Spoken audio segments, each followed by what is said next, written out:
चलिए, आज हम लोग एक चैप्टर शुरू करेंगे, इलेक्ट्रोलाइसिस।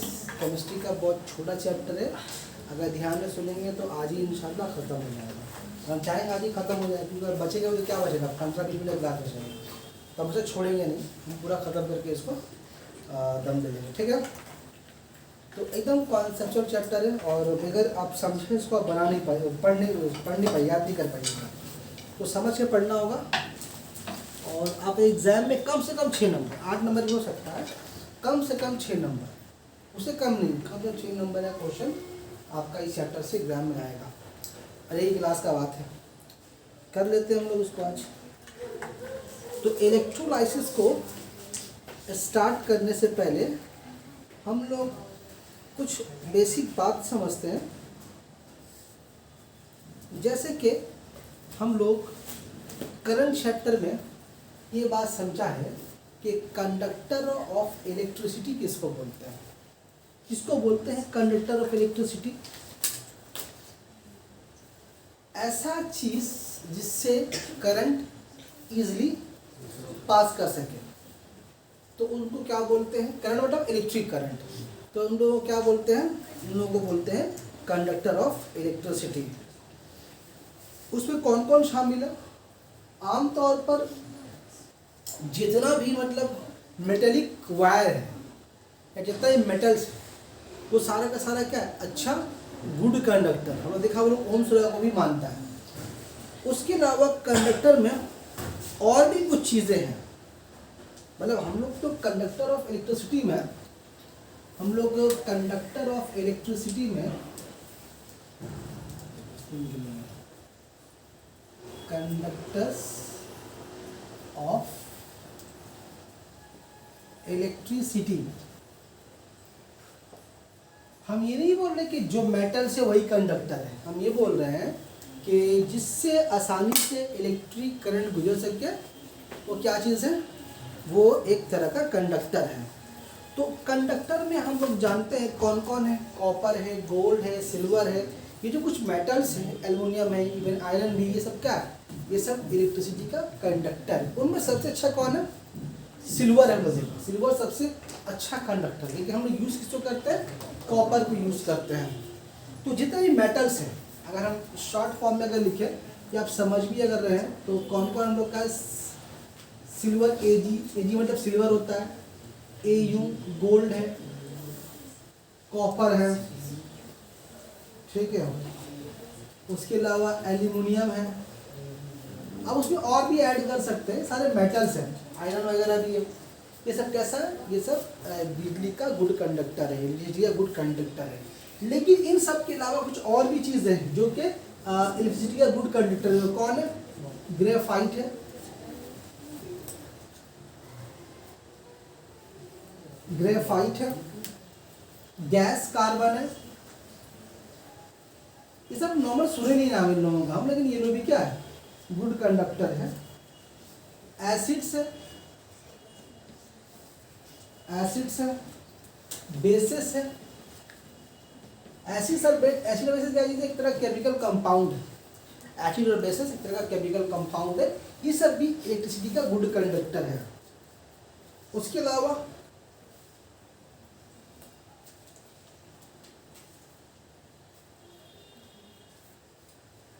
aqueous solution of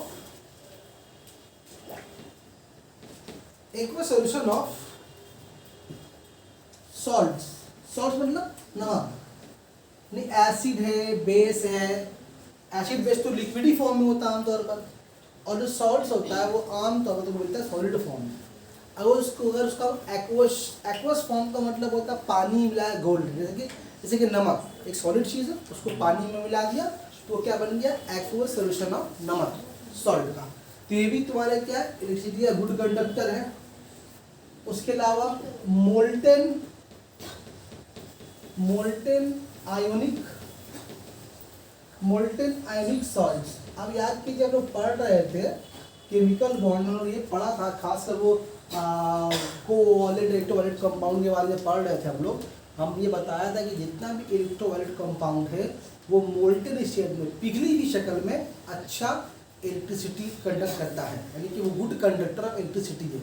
हम लिखाया था कि ये अच्छा इलेक्ट्रोलाइट्स है, यानी कि पिघली हुई शक्ल में जितना भी आयनिक कंपाउंड है वो सब पिघली हुई शक्ल में, एक्वस फॉर्म में या घुली हुई शक्ल में, किसी भी तरह का एक्वस सोल्यूशन हो सकता है उसका, किसी भी फॉर्म एक्वस सोल्यूशन हुआ या मोल्टेन स्टेट हुआ, तो इस फॉर्म में क्या करता है वो बिजली को कंडक्ट करता है। किस शक्ल में? वो पिघली हुई शक्ल में। तो ये सब और भी चीज़ें बहुत सारी, लेकिन आपको इतना ही याद रखना है, पहला क्या कि जितने भी मेटल्स है वो सब क्या इलेक्ट्रिसिटी का गुड कंडक्टर। उसके अलावा graphite, gas, carbon, acid, basis, aqueous solution of salts and molten ionic salts, ये सारे इलेक्ट्रिसिटी का गुड कंडक्टर है। हम लोग को ओम्स लॉ सिर्फ इनके ऊपर था, जितना भी मेटेलिक जितने मेटल्स था वो सब बिजली का गुड कंडक्टर था। उसमें कोई ज़्यादा बहुत अच्छा था, कोई ज़्यादा अच्छा नहीं था, लेकिन सब में से बिजली पास हो रही थी। तो यहाँ तक हम लोग क्या था, ओम्स लॉ था। इन सब चीज़ों में ओम्स लॉ अप्लाई नहीं था, ओम्स लॉ सिर्फ मेटेलिक कंडक्टर के लिए अप्लाई था। ठीक है बहरहाल, तो हम लोग समझ गए कि कंडक्टर ऑफ इलेक्ट्रिसिटी किसको बोलते हैं, वो समझ गए। यही से बात है, जब कुछ चीज़ें बिजली को कंडक्ट करती हैं तो ऐसे भी कुछ चीज़ें होंगी जो बिजली को कंडक्ट, ऐसी भी कुछ चीज़ें होंगी जो बिजली को कंडक्ट नहीं करती होंगी, तो इसको क्या बोलेंगे आम भाषा हम लोग, नॉन कंडक्टर या बैड कंडक्टर, या उसको बोलेंगे इंसुलेटर बोलेंगे। तो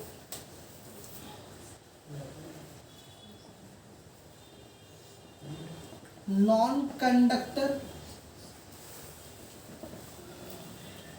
ऑफ, सब शॉर्ट क्वेश्चन है,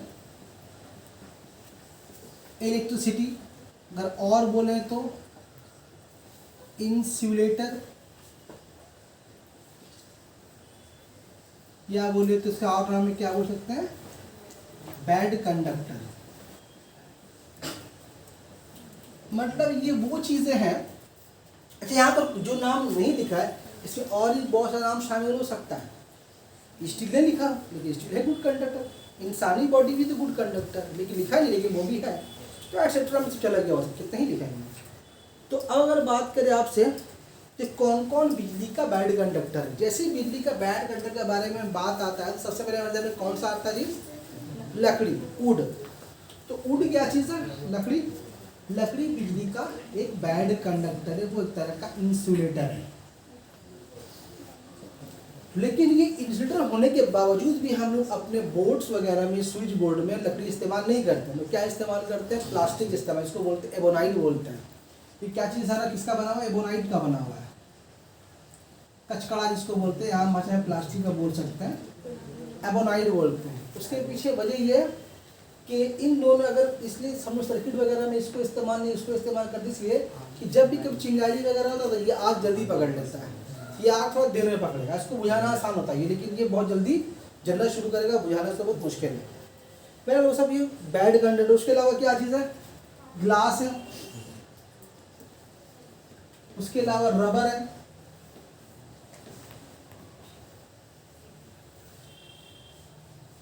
और उसके अलावा यहाँ और भी लिखा हुआ सल्फर है, सल्फर है, ग्लूकोज भी है, और आप इसमें एयर भी लिख सकते हैं। एयर भी क्या चीज़ है, बिजली का बैड कंडक्टर। अगर वायर खुला छोड़ दें, स्विच अगर दे दें तो प्लग से निकाल लेके करंट उनके मेरे पास चला आएगा नहीं, उसको मेरे बॉडी मारने के लिए मीडियम चाहिए। तो मतलब एयर भी क्या चीज़ है, इलेक्ट्रिसिटी का बैड कंडक्टर है। तो हर वो चीज़ इससे बिजली पास ना कर सके। अच्छा, अब इसमें कागज़ भी, लेकिन पेपर, ये भी क्या चीज़ है, एक बिजली का बैड कंडक्टर है। ऐसी बहुत सारी चीज़ें हो सकती हैं। तो उनमें आप समझ के मेटेलिक कंडक्टर किसको बोलते हैं और नॉन मेटेलिक भी किसको बोलते हैं।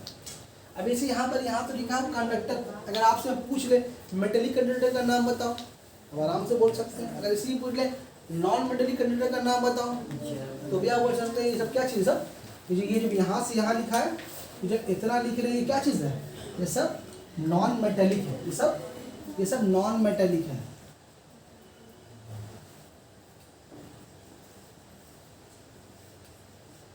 ये सब नॉन मेटेलिक है, यानी कि नॉन मेटेलिक कंडक्टर भी क्या हो सकता है, नॉन मेटेलिक कंडक्टर भी बिजली का, नॉन मेटेलिक कंडक्टर का मतलब हम ये बोले नॉन कंडक्टर नहीं बोल रहे, नॉन मेटेलिक कंडक्टर मतलब हो रहा है वो कंडक्टर जो मेटल से नहीं है। तो ये सब क्या चीज़ है, ये सब मेटल्स नहीं है। ठीक है, आहिस्ता आहिस्ता हम लोग इसको भारी करते हैं। तो हम लोग समझ गए कि कंडक्टर ऑफ इलेक्ट्रिसिटी किसको बोलते हैं और नॉन कंडक्टर किसको बोलते हैं, या बैड कंडक्टर या इंसुलेटर किसको बोलते हैं, और उन्हीं कंडक्टर ऑफ इलेक्ट्रिसिटी में मेटेलिक कंडक्टर कौन सा और नॉन मेटेलिक कंडक्टर कौन सा है, ये भी समझ गए। अब हम लोग क्या बात एक चीज समझेंगे, इलेक्ट्रोलाइट्स। इलेक्ट्रोलाइट्स ये भी तरह का कंडक्टर है, वो ये एक तरह का, लेकिन ये कैसा नॉन मतलब इस कैटेगरी में आता है। इलेक्ट्रोलाइट किसमें आता है, इस कैटेगरी में आता है। कैसा है ये एक नॉन मेटेलिक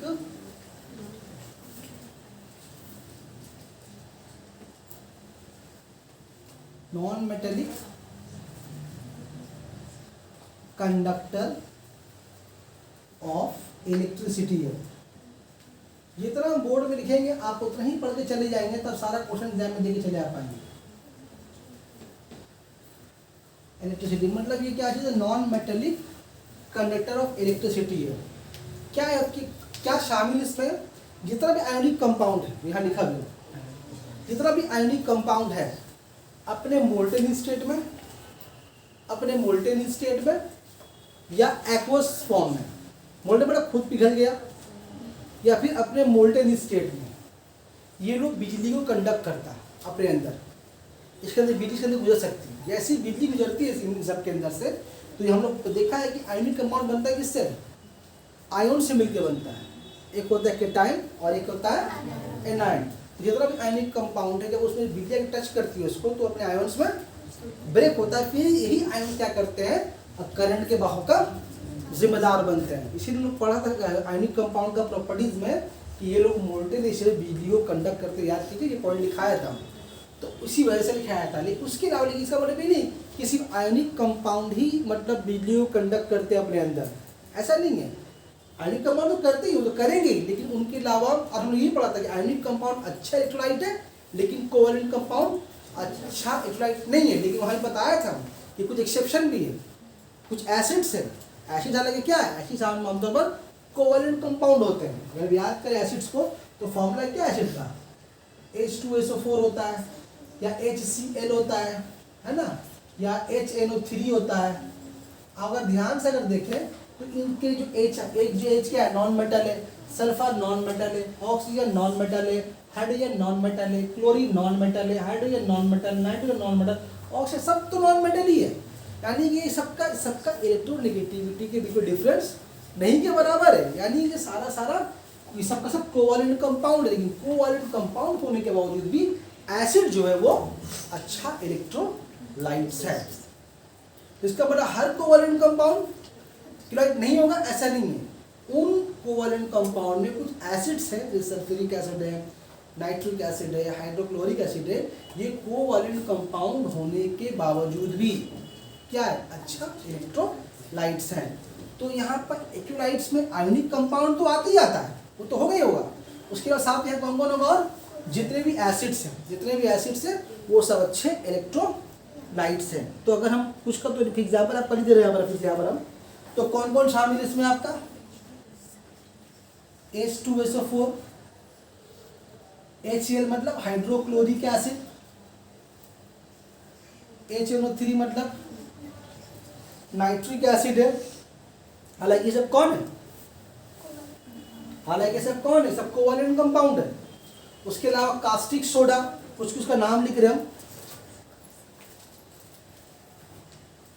पहले हम लिखे जो कॉमन नाम, उसका नाम लिख रहे हैं NaCl।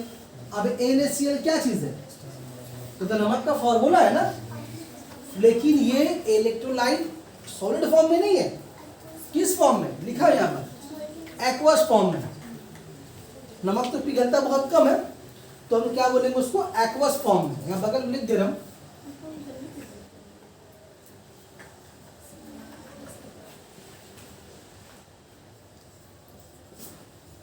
ये अच्छा इलेक्ट्रोलाइट्स है। उसके अलावा KOH, इसका नाम है, हम नोट नाम बार बार सबका लिखने में बहुत टाइम लग जाएगा, हम नाम बोलते हैं ना, घर में लिख लीजिएगा। KOH को बोलते हैं कास्टिक पोटास, इसको बोलते हैं, इसका आम नाम है potassium hydro oxide. Potassium hydro oxide, देखिए ये वाला एक इक्विवेलेंट कंपाउंड है, पोटाशियम मेटल है, ऑक्सीजन नॉन मेटल है, हाइड्रोजन नॉन मेटल है। उसके अलावा आपका ये वाला CuSO4 copper sulphate, copper sulphate, copper sulphate क्या चीज़ है, हालांकि ये सॉलिड फॉर्म में होता है, लेकिन इसको जब इसका लिक्विड फॉर्म में करेंगे, मोल्टन स्टेट करेंगे, एक्वस फॉर्म करेंगे, तो ये क्या होगा, बिजली का गुड कंडक्टर होगा। आप देखिए ना, कॉपर क्या है, मेटल है, sulphur non metal, oxygen non metal, तो मेटल जो जहाँ मिला मतलब वो एक अच्छा इलेक्ट्रोलाइट है। उसके अलावा अगर हम इसके बारे में बोले, AgNO3 सिल्वर नाइट्रेट, ये तो कुछ फेमस नाम है, एग्जाम में क्वेश्चन आता है। सिल्वर नाइट्रेट हो गया, ठीक है। उसके अलावा एक कास्टिक सोडा का नाम लिखा ना, NaOH, कास्टिक सोडा, इसको बोलते हैं sodium hydroxide. Sodium hydroxide, potassium hydroxide, ये सब क्या है, एक तरह का बेस है, एक तरह का जो बेस लिखा ना, बेस, ये बेस लिखा हुआ सब बेस है, ये वाला बेस है और ये वाला बेस है। तो आपसे आप तो जगह जाए पूछ लेगा एक ऐसे बेस का नाम बताओ जो अच्छा इलेक्ट्रोलाइट्स है, आप ये नाम याद रखेंगे, KOH और NOH, बात समझ में आ रही है, पोटाशियम हाइड्रोक्साइड और पोटाशियम हाइड्रोक्साइड, ठीक है। अच्छा, उसके अलावा एसिड का अगर बारे में बोले, आप बोले एसिड का नाम बताओ जो अच्छा है इलेक्ट्रोलाइट्स है, तो एग्जाम्पल लिखा हुआ H2SO4 HClNO3। और अगर आयनिक कंपाउंड के बारे में बोलेगा तो आप तो बहुत सारा बोल सकते हैं, यहाँ पर नमक है, आम नमक है, कॉपर सल्फेट है और सिल्वर नाइट्रेट है, ठीक है। तो ये सब क्या चीज़ है, ये सब अच्छा इलेक्ट्रोलाइट्स है, लेकिन सबको या तो एक्वस फॉर्म में होना चाहिए या फिर अपने पिघली हुई शक्ल में।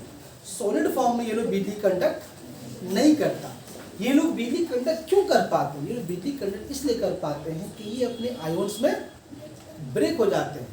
आयन से ब्रेक होने का मतलब क्या होता है, हम लोग जानते हैं कि दो तरह का आयोन्स होता है, एक होता है केटायन और एक होता है एनायन। ये कोई नई चीज़ आपके लिए नहीं है, हम लोग करंट चैप्टर नहीं पढ़ा है, एटमॉस्फेयर नहीं पढ़ा है, केमिकल बॉन्ड में काफ़ी डिस्कस हुआ है।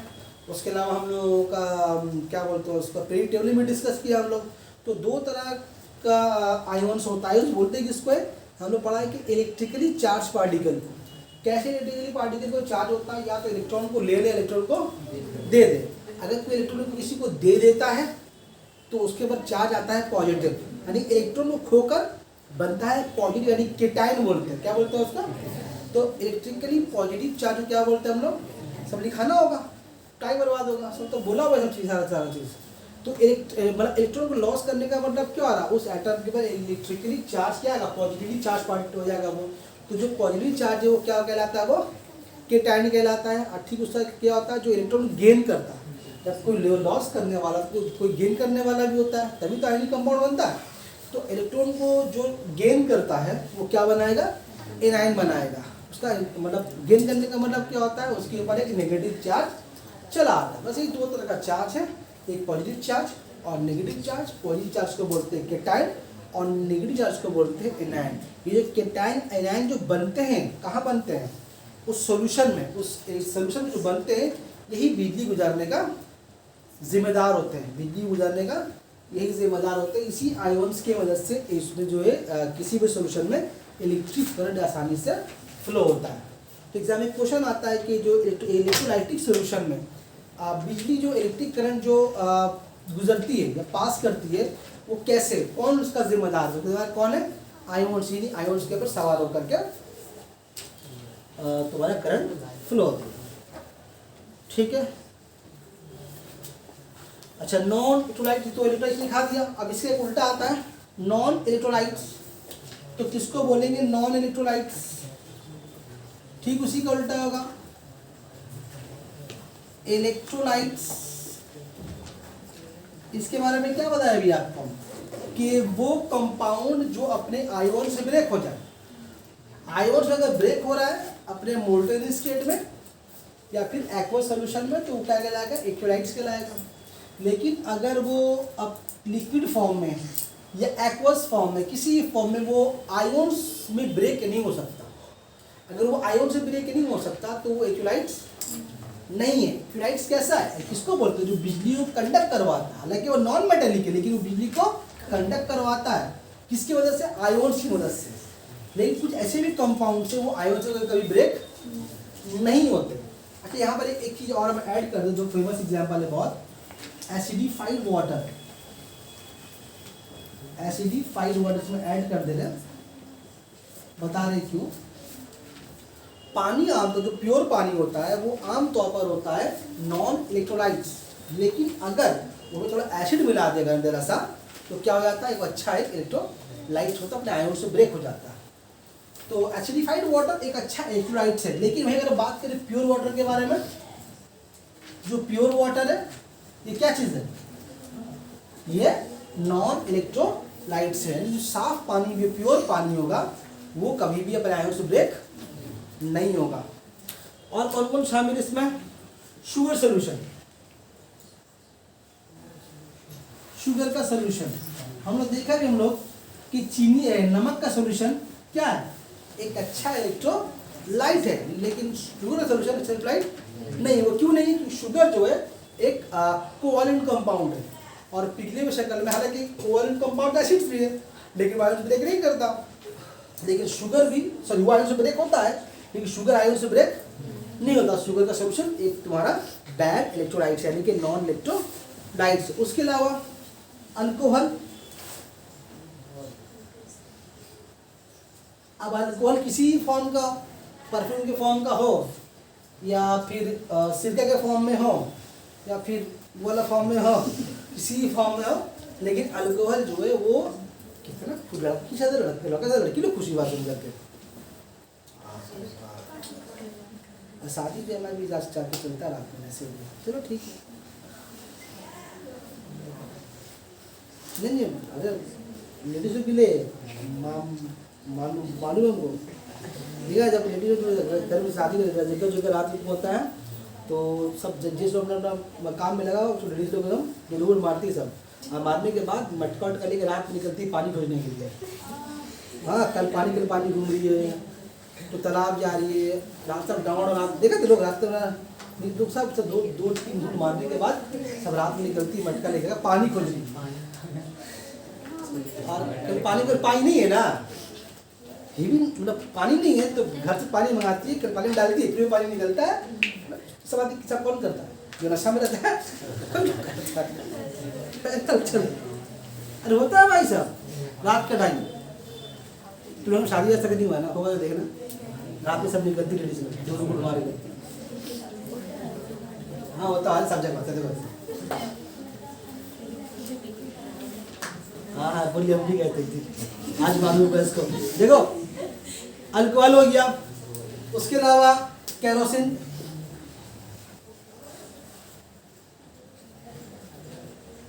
ये जो अल्कोहल लिख रहे हैं, शुगर सोल्यूशन है, केरोसिन, सब क्या चीज़ है, ये सब कोवैलेंट कंपाउंड ही है। केरोसिन कैसा एक तरह का वोलेटाइल कंपाउंड है। यहाँ की जब क्या पढ़ा था कोवैलेंट कंपाउंड में, इक्विवेलेंट कंपाउंड क्या होता है, वो वोलेटाइल होता है। और वोलेटाइल कंपाउंड क्या होगा, वो प्राइस अच्छा नहीं हो सकता। तो केरोसिन क्या पेट्रोल किसी में शामिल है, वो भी अच्छा राइट। केरोसिन है, डीजल है, सब लिखना जरूरी नहीं, एक का नाम लिख दिया तो फैमिली का सब कुछ। और प्योर वाटर तो लिख ही दिया है।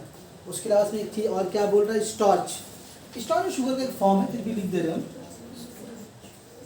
Starch solution. ये सब क्या चीज है, ये सब बैड बनेंगे नॉन इलेक्ट्रोलाइट्स है, यानी ये लोग आयन से ब्रेक नहीं हो पाते, इसीलिए बिजली इसमें से गुजर नहीं सकती है। बात समझ में आ रही है। चलिए अब हम एक फोटो लेते हैं। अभी हम बोर्ड में डायग्राम बनाएंगे रफ समझने के लिए, और उस डायग्राम में समझिए आपका मैक्सिमम क्वेश्चन आपको डायग्राम में होगा। तो डायग्राम समझ के तो आपको अभी आगे का सारा क्लास एकदम आसानी से समझ में आया, कुछ नहीं है फिर उसके बाद।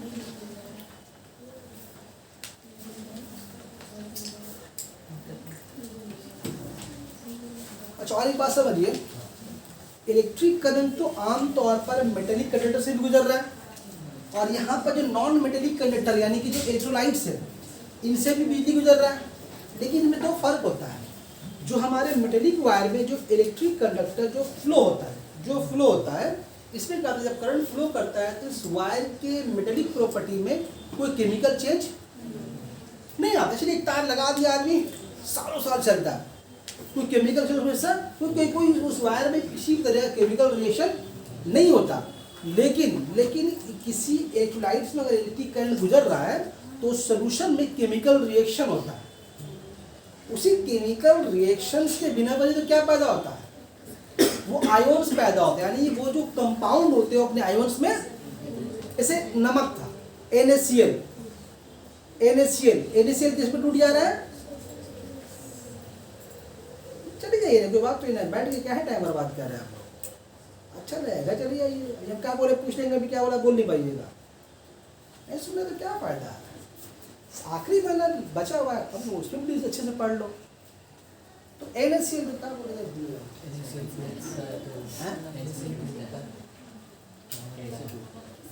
बोलने वाले देखो तो बोल रहे हैं। हाँ, तो हम ये बोल रहे थे कि जितना भी कंपाउंड है जो इलेक्ट्रोलाइट से, अगर उसमें से अगर इलेक्ट्रिक करंट गुजर रहा होता है तो अपने आयोन्स में याद आया कि NaCl क्या है, नमक क्या, सोडियम क्लोराइड, सॉल्ट को अगर उसको पानी में घोल दें हम तो अपने एक्वस फॉर्म में जब होगा, अगर उसमें बिजली गुजारी जाए तो वो सोडियम NaCl जो है वो Na+ और Cl- में ब्रेक हो जाएगा, यानी कि वो कंपाउंड अपने कंपोनेंट्स में ब्रेक हो जाएगा। तो ये क्या एक तरह का केमिकल रिएक्शन है, एक तरह का केमिकल रिएक्शन है। तो यहाँ पर जो केमिकल रिएक्शन हो, मतलब बोलने का मतलब है कि इलेक्ट्रोलाइसिस में इलेक्ट्रिक करंट की सोल्यूशन जो गुजरता है तो उसमें केमिकल रिएक्शन होता है, यानी कि बोलने का मतलब ये कि जो इलेक्ट्रोलाइटिक कंडक्टर है उसमें क्या होता है, केमिकल चेंज होता है, लेकिन जो मेटेलिक कंडक्टर उसमें मेटेलिक चेंज, उसमें केमिकल चेंज नहीं होता है। ठीक है, अच्छा फोटो ले लीजिए, फोटो इसका, अच्छा मिटा देता है इसको।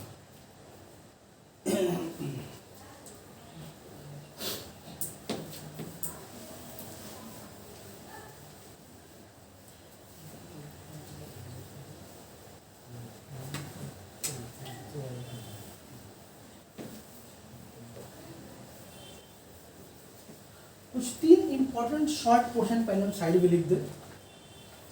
पहला क्या कि इलेक्ट्रोलाइसिस में बेसिकली क्या होता है, डीसी करंट यूज करते हैं।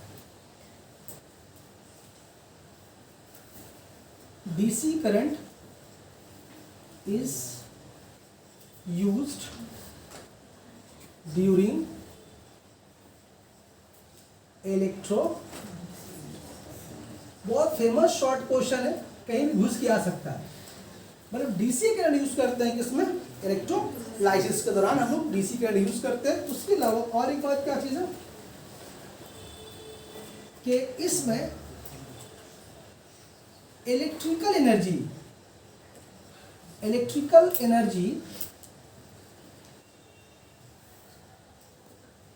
वो चेंज किसमें होती है, केमिकल एनर्जी में।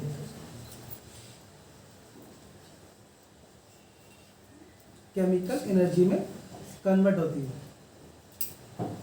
हमारे इलेक्ट्रोलाइसिस में इलेक्ट्रिकल एनर्जी केमिकल एनर्जी में कन्वर्ट होती है।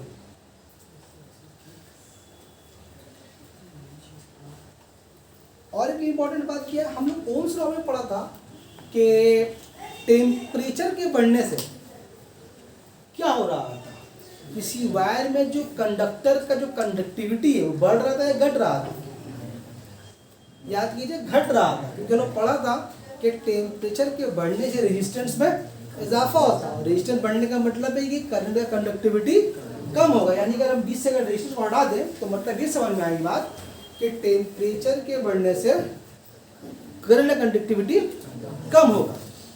याद आ रहा है, याद करो हमने पढ़ा था नॉन ओमिक कंडक्टर के रेजिस्टेंस टेम्परेचर के बढ़ने से जब कंडक्टिविटी बढ़ेगा, तो उसमें देखिए बहुत सारे एग्जांपल्स में भी एग्जांपल लिखाया था इलेक्ट्रोलाइट्स, याद है, बहुत सारे एग्जांपल जब लिखाया था आपको हम, तो वहाँ पर आपको जर्मेनियम लिखाया था, सिलिकॉन लिखाया था, है ना, उसमें आपको एग्जांपल ये भी लिखाया था क्या, गैस कार्बन लिखाया था, और ये भी लिखाया था कि इलेक्ट्रोलाइट्स भी लिखाया था एग्जाम्पल वहाँ पर आपको। भैया नहीं आ रही, अभी समझ लें कि इसमें क्या होता है कि with increase in temperature with increase in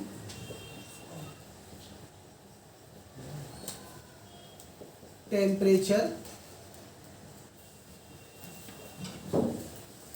electrical conductivity क्या होगा, इंक्रीज होगा, क्योंकि वहां पर क्या हो रहा था, डिक्रीज हो रहा था ना, यहां पर क्या होगा आपका, वो इंक्रीज होगा। बात समझ में आ रही है? ठीक है। तो एक यहाँ पर 3 नंबर का एक बहुत फेमस क्वेश्चन है जो एग्जाम में बहुत ज़्यादा आता है। वो क्या है, लिखते पहले हम तब डायग्राम बनाएंगे।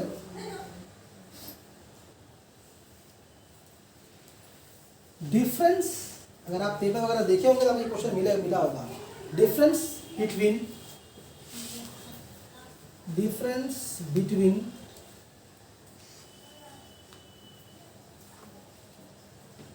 मेटेलिक कंडक्टर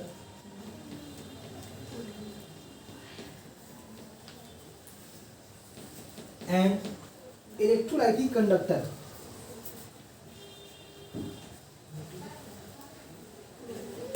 इलेक्ट्रोलाइटिक कंडक्टर, इन दोनों में डिफरेंस क्या है? कुछ डिफरेंस तो आपको समझ में ऐसे भी आ गया कि जो मेटेलिक कंडक्टर है वहाँ किसी भी तरह केमिकल चेंज नहीं होता, लेकिन जो इलेक्ट्रोलाइटिक कंडक्टर है वहाँ पर मेटेलिक चेंज हो रहा है। एक दिन मतलब यहाँ भी समझ में आ गया कि मेटेलिक कंडक्टर में टेम्परेचर के बढ़ने से करंट का कंडक्टिविटी कम होता है, लेकिन यहाँ पर क्या हो रहा है कि टेम्परेचर के बढ़ने से इलेक्ट्रिकल कंडक्टिविटी क्या हो रहा है, दो फर्क तो ऐसी समझ गया। और वहाँ पर क्या था, वहाँ पर मेटेलिक कंडक्टर में करंट के बहाव का जिम्मेदार कौन है, फ्री इलेक्ट्रॉन्स, लेकिन यहाँ पर करंट के बहाव का जिम्मेदार कौन है, आयोन से। बात समझ में आ रही है? यहाँ पर कौन सा करंट दौड़ रहा है, एसी करंट। वो अलग बात है कि यहाँ को डीसी हो जा रहा है, लेकिन चल दौड़ तो एसी करंट। यहाँ पर कौन सा करंट इस्तेमाल हो रहा है आपका, तो 4 फर्क तो ऐसे ही हो गया। ठीक है, तो हम एक पॉइंट फिर से बोल देते हैं, तो जो बोल दिया वही तो आप नोट करके लिख सकते हैं। पहला पॉइंट में क्या देंगे, पहला पॉइंट में क्या देंगे कि मेटेलिक कंडक्टर में जब करंट गुजर रहा होता है तो उस मेटेलिक कंडक्टर में किसी भी तरह केमिकल चेंज नहीं होता, लेकिन इसमें केमिकल चेंज होता है। बाकी नोट्स में कुछ आपसे लिखा हुआ मिल जाएगा। उसके अलावा दूसरा नंबर पॉइंट क्या होगा कि मेटेलिक कंडक्टर में जो करंट को मतलब करंट के बहने का जिम्मेदार कौन है, फ्लो का जिम्मेदार कौन है, outer most electron, free electrons. लेकिन इलेक्ट्रोलाइटिक सोल्यूशन में क्या, कंडक्टर में क्या चीज़ है, इलेक्ट्रोलाइटिक कंडक्टर में कौन है, आयोन्स, इस काम को करते हैं। उसके अलावा इसमें क्या देखा हम लोग, इसमें कि टेम्परेचर के इंक्रीज करने से इलेक्ट्रिकल कंडक्टिविटी डिक्रीज करती है, लेकिन यहाँ पर क्या हो रहा है, इसमें क्या होता है, इलेक्ट्रोलाइटिक कंडक्टर में क्या होता है कि टेम्परेचर के बढ़ने से इलेक्ट्रिकल कंडक्टिविटी और ज़्यादा अच्छे से इंक्रीज करती है। ठीक है, अच्छा। मेटेलिक कंडक्टर क्या होता है, हमेशा वो सॉलिड फॉर्म में होता है, लेकिन ये वो अपने किस फॉर्म में होगा, या पिघली मिश्रण में होगा, या वो अपने एक्वस फॉर्म में होगा, यानी पानी में मिला करके। बाकी यहाँ लिखा हुआ कि यहाँ पर इलेक्ट्रिकल, वहाँ पर यहाँ पर क्या हो रहा है, इसमें तुम्हारा तो क्या देख रहे हैं सब लोग कि इलेक्ट्रिकल एनर्जी चेंज किसमें हो रही है, केमिकल एनर्जी में। और यहाँ पर क्या होता है, इलेक्ट्रिकल एनर्जी लाइट एनर्जी में चेंज हो सकती है, मैकेनिकल एनर्जी में चेंज हो सकती है, साउंड एनर्जी में चेंज हो सकती है, लेकिन केमिकल एनर्जी में चेंज नहीं होती है। ठीक है, बाकी एक जो एक्स्ट्रा बोला कि ये डीसी करंट चलता है, वो इसी आप लिख लीजिएगा उसको। तो आपको एग्जाम में 3-4 ही फर्क लिखना रहता है, आपको 6 तो बता ही दिया। ठीक है, फोटो ले लीजिए इसका भी।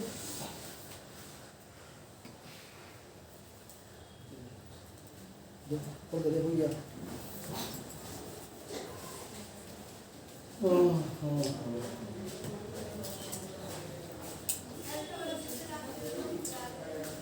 वाइट्स हो गया,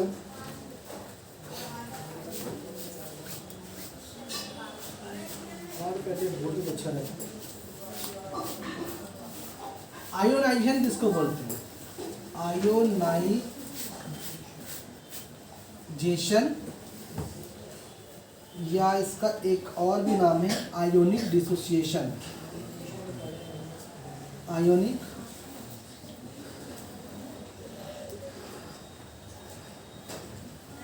आयोनिक डिसोसिएशन। आयनाइजेशन और आयोनिक डिसोसिएशन किसको बोलते हैं? आयोनाइजेशन या आयोनिक डिसोसिएशन का मतलब होता है कि जब कोई आयोनिक कंपाउंड या किसी भी तरह के इलेक्ट्रोलाइट्स में से जब इलेक्ट्रिक करंट पास करे तो वो आसानी से अपने आयोन्स में अपने आयोन्स में ब्रेक हो जाए। किसी भी कंपाउंड का उसके अपने आयोन्स में ब्रेक हो जाने को क्या बोलते हैं हम लोग?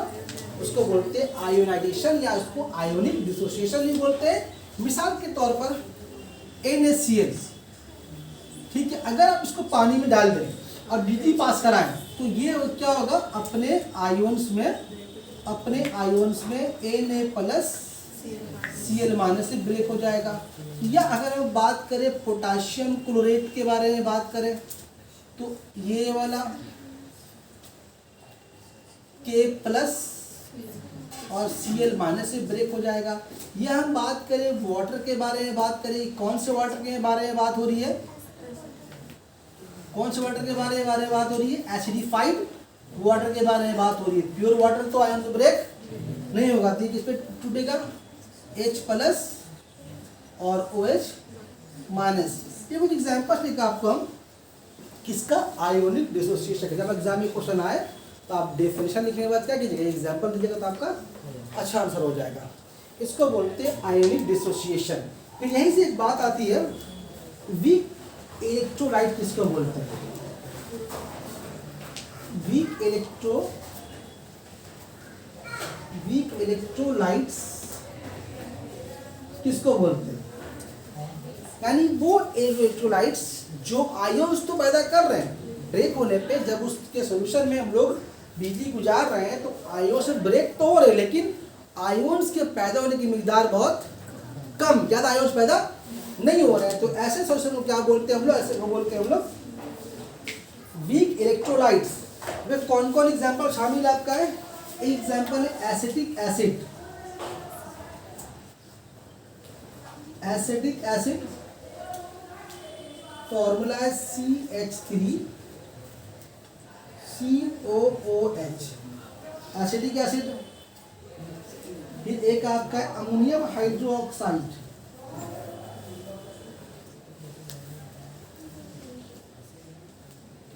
दो ही एग्जाम्पल काफी है। इसमें आपका होता है NH4OH। ये भी इलेक्ट्रोलाइट्स तो हैं लेकिन वीक है। और स्ट्रॉन्ग के बारे में बात करें तो सब नमक है, NaCl है, सल्फ्यूरिक एसिड है, नाइट्रिक एसिड है, हाइड्रोक्लोरिक एसिड है। ये सब कैसा है? या जो लिखा था NOH लिखा, KOH एसिड लिखा था, बेस लिखा था, ये सब स्ट्रॉन्ग इलेक्ट्रोलिक लिख ही दे रहे उसको एक बार, ताकि आप यहाँ भूले नहीं। Strong electrolytes. तनाज बात नहीं करो, अरे देखा है तुम घूमे थे, तुम बात ही कर रही थी। अच्छा तो स्ट्रॉन्ग इलेक्ट्रोलाइट्स का मतलब क्या होता है? स्ट्रॉन्ग इलेक्ट्रोलाइट्स का मतलब होता है कि वो इलेक्ट्रोलाइट जब उसमें से बिजली गुजरे तो बहुत ज़्यादा अमाउंट में आयोन्स क्रिएट करे। उसमें तो बहुत फेमस हम लोगों का कौन है? पहला NaCl है, बहुत ज़्यादा अमाउंट में हम ये पैदा करता है आयोन्स। उसके अलावा जितने भी एसिड्स हैं वो सब स्ट्रॉन्ग इलेक्ट्रोलाइट्स हैं। उसके अलावा कास्टिक सोडा, कास्टिक पोटाश जो पढ़ा हम लोग, NaOH, sodium hydroxide, potassium hydroxide, copper sulphate, silver nitrate, AgNO3, सब क्या चीज़ है? Sir strong electrolyte. लेकिन ध्यान रहे किस फॉर्म में? वो मोल्टेन स्टेट में या फिर एक्वस फॉर्म में। ये सब स्ट्रॉन्ग इलेक्ट्रोलाइट। थोड़ी रिलीज करें।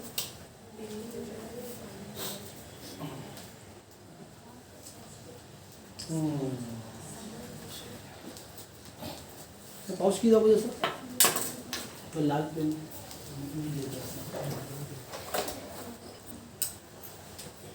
अब हम एक डायग्राम बना रहे हैं। देखिए डायग्राम में बहुत सारा कहानी है, सब आपका मसला इसी सर हो जाएगा। एक हम बना रहे पहले वेसल, यानी मान लीजिए एक तरह का बर्तन है, ठीक है, रफली बना रहे हैं, आपको जरूरी नहीं कि मतलब एकदम अच्छा से ही बनाए तभी चलेगा, नॉर्मली बनाए तो चल रहा है।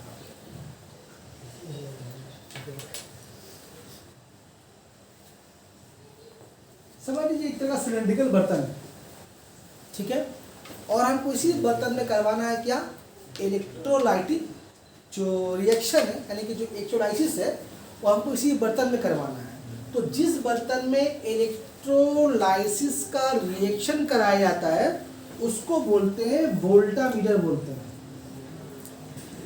वोल्टामीटर, वोल्टमीटर का कंफ्यूज मत होइएगा, वोल्टमीटर किसको बोलते हैं,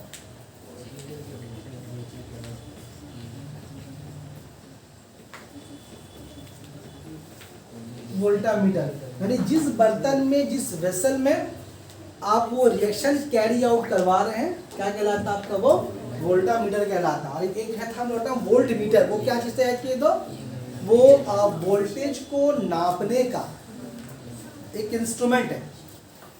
हम लोग जो हम लोग पढ़े तो वहाँ पढ़ा था इसके बारे में, ठीक है। और इस वोल्टामीटर के अंदर हम लोग जो सॉल्यूशन रखते हैं, जो सॉल्यूशन रखते हैं, जो भी सॉल्यूशन रखेंगे, जो भी सॉल्यूशन रखेंगे हम इसके अंदर, बस उसको ऊंचा होना चाहिए था, जो भी सॉल्यूशन रखेंगे, अब वो चाहे वो NaCl का मोल्टन या एक्वस फॉर्म हो, या एसिडिफाइड वाटर हो, या सिल्वर नाइट्रेट, या किसी भी तरह के, चाहे वो एसिड क्यों ना हो, अगर हम जो लिक्विड इसमें इस्तेमाल कर रहे हैं तो उसको हम लोग बोलते हैं इलेक्ट्रोलाइट्स बोलते हैं। जो सॉल्यूशन इस्तेमाल कर रहे हैं उसको बोलते हैं इलेक्ट्रोलाइट्स, यानी वो सॉल्यूशन जो इसमें से बिजली गुजारने पर अपने आयन्स पे ब्रेक होगा। तो दो टर्म क्लियर हुआ, वोल्टमीटर किसको बोलते हैं और इलेक्ट्रोलाइट्स या इलेक्ट्रोलाइटिक सॉल्यूशन किसको बोलते हैं, क्लियर हुआ। अच्छा, अब इनमें क्या होता है, दो प्लेट्स को डाला जाता है, ये बहुत इंपॉर्टेंट, दो प्लेट्स, दो टर्म है, दो प्लेट्स को, यानी कि इसको ऐसे करके इसमें दो प्लेट्स को डाला जाता है। इसमें से एक कहलाता है कैथोड, एक कहलाता है एनोड। तो इनमें दो प्लेट्स हम लोग डीप करते हैं, उसको हम ब्लू कलर से बड़ा अच्छा रहेगा, इसमें दो प्लेट्स डालते हैं हम लोग, ऐसा नॉर्मली इस तरह का बना रहे हैं समझाने के लिए, दो प्लेट्स इस पर डीप करते हैं। इन दोनों प्लेट्स को बोलते हैं इलेक्ट्रोड्स, दोनों प्लेट्स को बोलते हैं इलेक्ट्रोड्स, और इसको बाहर से एक बैटरी से जोड़ा जाता है, बाहर से एक बैटरी से जोड़ा जाता है, काली पेन से बनाया इसको। तो इसको बाहर में अगर मैं एक बैटरी से जोड़ दें, रफ डायग्राम ही चलेगा, तो जरा आपको बजाय बनाना नहीं डायग्राम।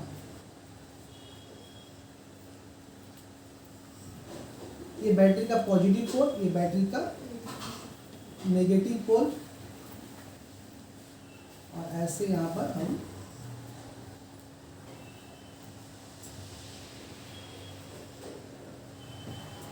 चलिए,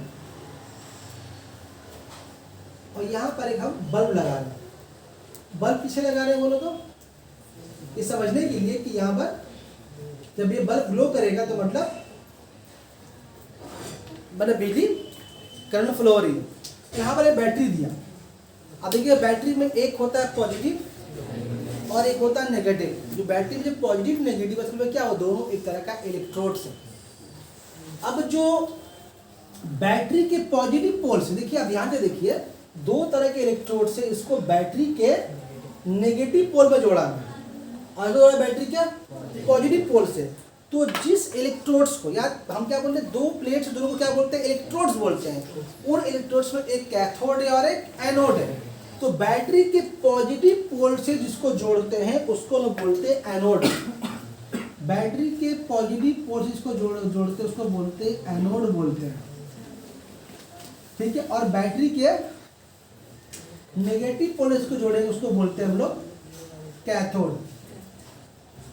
अब सोच रहे होंगे कि कैथोड बना है टर्म केटाइन से, केटाइन का चार्ज होता है पॉजिटिव, जब केटाइन का चार्ज पॉजिटिव है तो इसको तो बैटरी के पॉजिटिव पोल से होना चाहिए था, बैटरी के नेगेटिव पोल से क्यों है, बात समझ में आ रही। अभी आपका क्लियर हो जाएगा। अभी याद रखें कि कैथोड को जोड़ा किससे गया, एग्जाम पूछा शॉर्ट क्वेश्चन ये कि बैटरी कैथोड को बैटरी के कौन से पोल, मतलब आपका कम से कम 30-40 शॉर्ट क्वेश्चन आपका डायग्राम सभी क्लियर हो जाएगा। तो कैथोड को जोड़ा किससे गया, बैटरी के नेगेटिव पोल से, एनोड को जोड़ा किससे गया, बैटरी के पॉजिटिव पोल से। ठीक है, अच्छा इसमें एक काम करते हैं,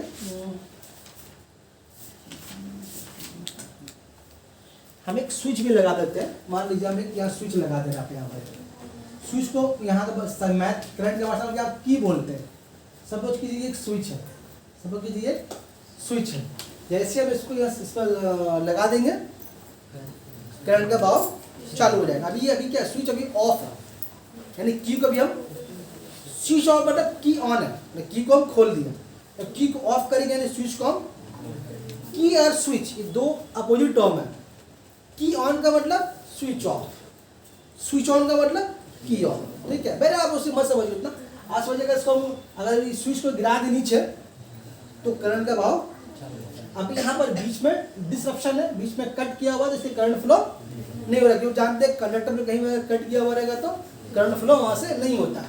तो जैसे चलिए मान लीजिए हम इसको यहाँ गिरा दिया, इसको अगर मैं गिरा देंगे, इसको अगर हम अलग रंग से बना दें तो ज़्यादा अच्छा रहेगा।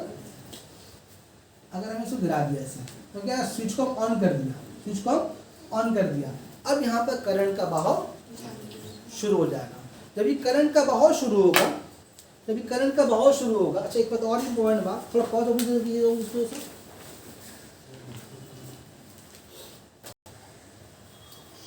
तो जैसे ही हम यहाँ से इसको जोड़ देंगे, हम लोग जानते हैं करंट कहाँ से कहाँ फ्लो करता है, हायर पोटेंशियल से लोअर पोटेंशियल की तरफ। हम जो बैटरी के जो दो निशान बनाए हैं, कैसा है कैसा, एक बड़ा बनाया एक छोटा बनाया। बड़ा बनाने का मतलब क्या होता है, वो पोटेंशियल हायर है, और छोटा बनाने का मतलब पोटेंशियल लोअर है। हमने जो ओम्स लॉ पढ़ रहे तो आप बताया था कि हम लोग आमतौर पर पॉजिटिव पोल को लेते हैं हायर पोटेंशियल, और नेगेटिव पोल क्या लेते हैं, ज़्यादा रहा है। तो आप ये बताइए करंट कहाँ से कहाँ फ्लो करेगा, तो करंट कहाँ से कहाँ यहाँ से आएगा, मतलब करंट फ्लो कैसे करेगा, करंट फ्लो करेगा आपका इस तरह से, यानी करंट आप कैसे फ्लो करेगा ना, ये करंट ऐसे फ्लो करेगा हायर पोटेंशियल से, और निकल के यहाँ से बाहर जाएगा, यहाँ से बाहर जाएगा। जैसे ही बाहर आके यहाँ आएगा, बल्ब जो है, जैसे ही हम इसको खोल देंगे बल्ब बंद हो जाएगा। जैसे हम इसको यहाँ पर इसके की को हम क्लोज कर दिया, बल्ब जो है बल्ब ग्लो करना शुरू करेगा। अब यहाँ पर एक बात समझिए, जाए पूछता है कि इलेक्ट्रोलाइसिस के पूरे रिएक्शन में करंट जो है कौन से इलेक्ट्रोड से की मदद से इलेक्ट्रोलाइट्स के अंदर दाखिल होता है, तो किसी में दाखिल हो रहा है, देखिए ध्यान से आप, तो करंट इंटर कर रहा है एनोड की तरफ से, और निकलेगा कहाँ से, वो आपका निकलेगा आपका वो कैथोड के, तो कैथोड की तरफ से मतलब इलेक्ट्रिक करंट जो है इलेक्ट्रोलाइट्स को छोड़ के बाहर चला जाता है, इंटर कहाँ से करता है, वो एनोड की तरफ से। अब देखिए हम लोग जानते हैं करंट को एक जगह से जगह फ्लो करने के लिए उसमें कंडक्टर का कॉन्टिन्यूटी होना चाहिए। बीच से कहीं का तार हम काट दे तो क्या होगा, करंट का बहाव रुक जाएगा। हल्का से भी तार कट जाता है तो करंट का बहाव क्या होता है, रुक जाता है। अब देखिए करंट, अगर करंट यहाँ से यहाँ जा रही है बह करके, तो इस प्लेट के बीच में तो खाली जगह, लिक्विड तो है, लिक्विड तो, लेकिन ये लिक्विड की मदद मतलब करंट यहाँ से पहुँच कैसे रहा था, कोई कंडक्टर तो नहीं है। इस तरह से ये वाला एक वायर है, ये वाला एक वायर है, यहाँ कोई वायर तो कनेक्ट नहीं है। तो जैसे ही करंट इस पर इंटर करता है इस प्लेट के पास, तो यहाँ पे इसमें जो कंपाउंड जो सोल्यूशन होते हैं वो अपने आयंस में ब्रेक हो जाते हैं। सपोज कीजिए ये NaCl का सोल्यूशन था, NaCl का सोल्यूशन था। जैसे ही इससे बिजली अगर पास करना शुरू की तो ये जल्दी जल्दी क्या होगा आपको पता है, ये आपका लाल रंग से बनाकर ठीक रहेगा, ये आपका इस फॉर्म में Na plus Cl minus Cl minus Na plus मतलब ऐसे तरह का उस पर आयोन्स क्रिएट हो जाएगा। इसी इसी को जो ब्रेक हो रहा है इसी को बोला कि हम लोग आयोनिक डिसोसिएशन या आयोनाइजेशन बोला। बात समझ में आ रही है? अब इसी ये जो आयोन्स में क्रिएट हुआ, आयोन्स ही क्रिएट हुआ, आयोन्स क्रिएट हो गया, जैसे ब्रिटिश दाखिल हुई आयोन्स पैदा हो गया। जैसे आयोन्स पैदा हो गया, अब आपके यहाँ लग जाएगा क्यूलम्स लॉ। हम लोग क्या पढ़ते हैं क्यूलम्स लॉ में कि अपोजिट चार्ज अट्रैक्ट करता है और सेम टाइम रिपेल करता है। अब जब देखो इसको, इस प्लेट को बैटरी के नेगेटिव पोल से जोड़ा गया, यानी कि इस बैटरी का जो नेट चार्ज वो क्या है, नेगेटिव है, और इसको जोड़ा गया बैटरी के पॉजिटिव पोल से, इसका चार्ज क्या है, पॉजिटिव है। अब अगर ये नेगेटिव पोल है तो इसके ये किसको खींचेगा, सिर्फ पॉजिटिव खींचेगा। अब पॉजिटिव क्या बोलते हैं, केटायन बोलते हैं, इसी नाम पड़ा इसका कैथोड। यानी कैथोड को जोड़ा तो गया बैटरी के नेगेटिव पोल से, लेकिन नाम कैथोड क्यों दिया गया, इसे दिया गया कि केटायन को अट्रैक्ट करेगा। क्यों केटायन को अट्रैक्ट करता है, क्योंकि केटायन का चार्ज पॉजिटिव होता है और इसको जोड़ा जाता है बैटरी के नेगेटिव पोल से। तो बैटरी के नेगेटिव पोल से कौन अट्रैक्ट होगा। अभी समझ गया होगा, अगर Na प्लस से यहाँ पर आयोन्स अगर क्रिएट हुआ है तो इस प्लेट पे जाकर कौन सा जाके जमा होगा, कौन जाके जमा होगा, मतलब Na प्लस या Cl माइनस। तो अभी देखिए यहाँ पर आपका Na प्लस आकर जमा होगा, यहाँ अट्रैक्ट होना शुरू होगा, और यहाँ कौन आके जमा होना शुरू होगा, Cl माइनस। यहाँ तक बात समझ में आ रही है? तो अभी समझ आएगा आपके कि कौन कहाँ जाएगा। अभी जो आयोन्स यहाँ से वहाँ जा रहा है, इसी आयोन्स के ऊपर सवाल का कौन जा रहा है, इलेक्ट्रिक करंट इस प्लेट से इस प्लेट में दाखिल होगा। बोलो बात समझ में आ रही है? अभी जो डिपोजिशन में चालू है, अब यहाँ पर जो ध्यान देने की बात है, अगर Na प्लस यहाँ अगर आया तो Na प्लस के पास क्या है, इलेक्ट्रॉन ज्यादा या कम है, और इसको जोड़ा गया बैटरी के नेगेटिव पोल से। अगर Na प्लस है तो Na प्लस के पास क्या चीज है, इलेक्ट्रॉन ज्यादा इलेक्ट्रॉन कम है, ज्यादा है, कम है ना, तो लॉस किया हो तो तभी तो लॉस से तो बनना हो केटायन। तो इसके पास एक इलेक्ट्रॉन कम है, लेकिन इसको जोड़ा गया बैटरी के नेगेटिव पोल से, मतलब यहाँ पर इलेक्ट्रॉन का खजाना है, अरे बहुत सारा इलेक्ट्रॉन है, यहाँ बहुत सारा इलेक्ट्रॉन है। और जो आपका Cl माइनस है, इसके पास इलेक्ट्रॉन ज्यादा है, और इसको जोड़ा गया बैटरी के ये बैटरी का पॉजिटिव पोल है, इसका मतलब इलेक्ट्रॉन की बहुत कमी है, यहाँ इलेक्ट्रॉन की बहुत कमी है, यहाँ इलेक्ट्रॉन की बहुत ज्यादती है। तो अब यहाँ पर जो इलेक्ट्रॉन बहुत ज्यादा है और ये नेगेटिव पोल है, तो पॉजिटिव आयोन खींचेगा, केटायन खींचेगा। अब सोडियम करिएगा क्या, सोडियम उसके पास जाएगा, बोले आपके पास तो बहुत इलेक्ट्रॉन है, हमको दे दीजिए, हमको अच्छा नहीं लग रहा, गर्मी गर्मी लग रहा, चार्ज लग रहा, उलझन लग रहा, हम अपने इलेक्ट्रॉन को हासिल करके न्यूट्रल बनना चाहते हैं। तो क्या होगा, वो बोले ठीक है गरीब आदमी तुम ले लो इलेक्ट्रॉन ले लो, और लेने के बाद तुम बन जाओ वापस सोडियम। अब क्लोरीन आगे बोलेगा हमको वो भारी भारी लग रहा है, हमको भी अजीब लग रहा, ये पर ज्यादा खा लिया इलेक्ट्रॉन, तो ले लो आप। तो बोले अल्लाह दी एकदम कहीं बहुत कमी है, मतलब फकीर इलेक्ट्रॉन के मामले में। तो वह आएगा इलेक्ट्रॉन उसको दे देगा, जब वो दे देगा तो यहाँ बन जाएगा आपका Cl। बात समझ में आ रही है? तो मतलब क्या हो रहा है कि कोई भी जो एनायन है जिसके पास इलेक्ट्रॉन ज्यादा है, वो एनोड के पास आके अपना इलेक्ट्रॉन डिस्चार्ज कर देता है, डिस्पियर इलेक्ट्रॉन को दे देता है, और ये इलेक्ट्रॉन को ले लेता है, मतलब ये कैथोड की तरफ जाएगा, और ये कौन कैथोड की तरफ जा रहा है, अगर ये चेन छोड़ देगा तो वो आपको कैसे कैसे रहेगा। ये कैथोड की तरफ क्यों जा रहा है, क्योंकि इसका चार्ज पॉजिटिव है। कैथोड क्यों खींच रहा है, कैथोड का नेट चार्ज नेगेटिव है, और चार्ज नेगेटिव होने का मतलब वहां पर बहुत इलेक्ट्रॉन है, इलेक्ट्रॉन में प्लस करे मतलब इसको दे रहा है, कौन दे रहा है, वो कैथोड दे रहा है। वो इलेक्ट्रॉन लेके क्या बन जा रहा है, वो न्यूट्रल एटम बन जा रहा है। और ये क्या करेगा, इलेक्ट्रॉन को ये इलेक्ट्रॉन को दे करके, ये ले करके बन रहा न्यूट्रल, ये इलेक्ट्रॉन को दे करके बन रहा न्यूट्रल। तो जब कहीं पर इलेक्ट्रॉन को लॉस होता है, जब लॉस होता है, यहाँ इलेक्ट्रॉन क्या हो रहा है, यहाँ इलेक्ट्रॉन यहाँ पर लॉस हो रहा है, जब इलेक्ट्रॉन का लॉस होता है तो बोला जाता है कि वहां पर हो रहा है ऑक्सीडेशन रिएक्शन, ऑक्सीडेशन रिएक्शन। और जहां पर आपका इलेक्ट्रॉन गेन हो रहा है वहां क्या बोलते हैं हम लोग, रिडक्शन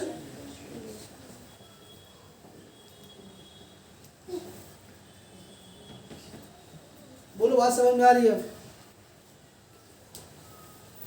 अजीब। तो एनोड में क्या चीज हुआ? अब एग्जाम में क्वेश्चन आता है, बताओ एनोड में किस तरह का रिएक्शन होता है? तो एनोड में कौन सा होता है? यहाँ पर हम लिख दिए समझने के लिए अगर आपको, तो ये आपका रिएक्शन एट एनोड है ना? ये कहाँ का रिएक्शन है आपका? ये आपका दूर बाबा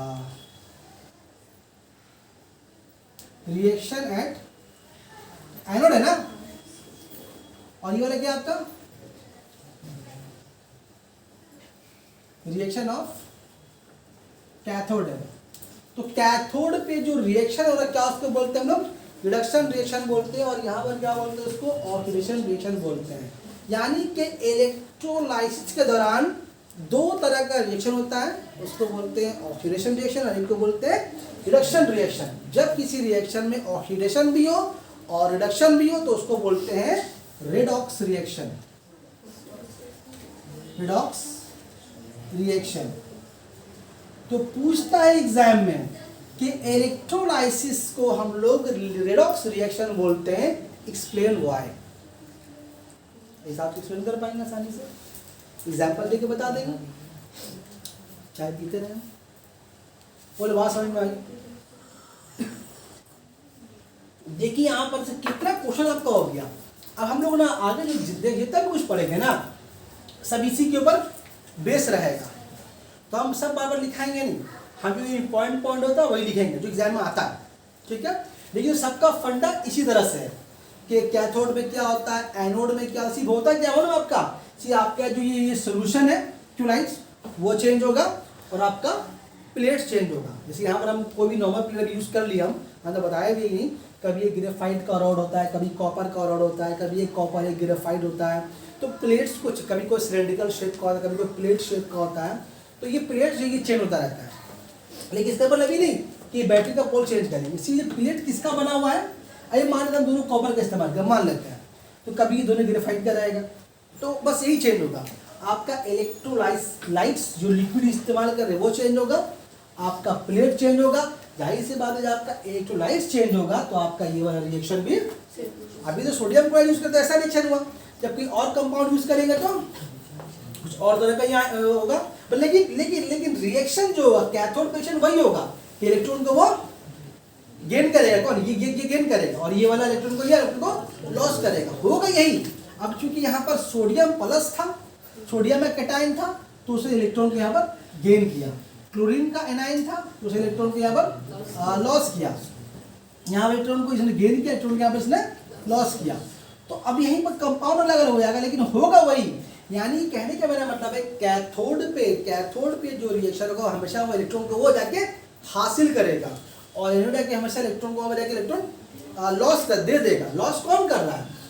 लॉस कर रहा है क्लोरीन। इसको दे कौन रहा है? दे रहा है उसको कैथोड प्लेट। कैथोड कहाँ जोड़ा गया? बैटरी के नेगेटिव पोल से। जा कौन रहा उसके ऊपर? बोलो, जा कौन रहा है? मैंने जोड़ा गया बैटरी के नेगेटिव पोल से। जा है कौन उसके पास? इतना पॉजिटिव आयन है वो जाएगा। अब यही डिपोजिट होते होते होते जब बहुत सोडियम जम जाएगा, यहाँ पर बहुत क्लोरीन यहाँ जम जाएगा, तो अब क्या होगा? जब ये बहुत जम जाएगा तो फिर इलेक्ट्रोलाइट ठीक तरीके से काम नहीं करेगा क्योंकि प्लेट से बहुत सारा आयोन जम गया। उसको बोलते हैं इलेक्ट्रोलाइटिक मड, मतलब कीचड़ जम गया तरह का। इस भाषा में बोले कीचड़ जम गया, गंदगी जम गया उसके ऊपर। अब उन क्या करना पड़ता है?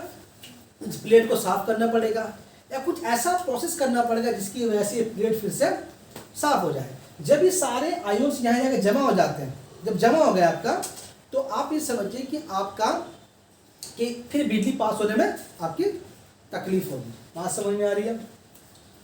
तो यहाँ बहुत सारा शॉर्ट क्वेश्चन है। करंट कहाँ से दाखिल होता है, कहाँ से इंटर करता है, कैथोड क्या है, एनोड क्या है, और कैटायन कहाँ जाएगा, एनायन कहाँ जाएगा, कौन रिएक्शन कहाँ होता है, कौन गेन करता है, कौन लॉस करता है, ऑक्सीडेंस कहाँ होता है, रिएक्शन कहाँ पर होता है, या कैथोड का रिएक्शन क्या होता है, एनोड का रिएक्शन। बहुत सारा क्वेश्चन घुमा के आपसे बहुत तरह का क्वेश्चन यहाँ से पूछा जा सकता है।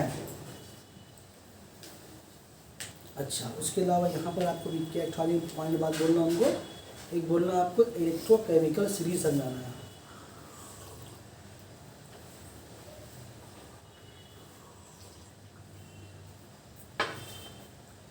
फोटो लो, बहुत इंपॉर्टेंट ये डायग्राम है।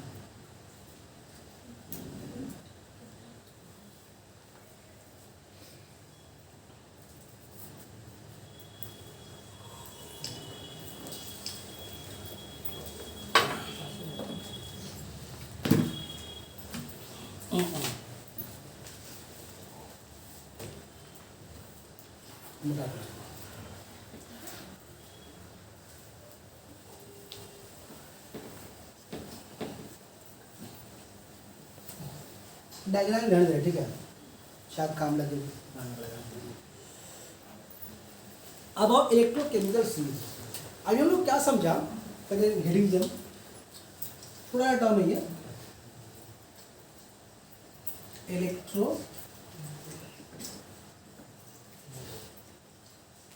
Chemical series. इलेक्ट्रोकेमिकल सीरीज क्या चीज़ है? अब देखिए, हम लोग जब किसी इलेक्ट्रोलाइट से बिजली गुजार रहे हैं तो अपने आयन से ब्रेक हो जा रहा है। अभी देख रहे हैं केटायन पैदा हुआ, एनायन पैदा हुआ। कभी कभी क्या होता है ना, हम लोग जो सोल्यूशन यूज़ करेंगे तो कॉपर सल्फेट सोल्यूशन है, जैसे हम लोग अगर बनाएं कॉपर सल्फेट सोल्यूशन है, मान लीजिए कॉपर सल्फेट और उसका पानी मिलाया H2O, तो होता क्या है, कॉपर सल्फेट से भी केटायन एनायन पैदा होगा और वाटर से भी केटायन एनायन दोनों पैदा होगा, यानी कि दो तरह के केटायन और दो तरह का एनायन पैदा होगा।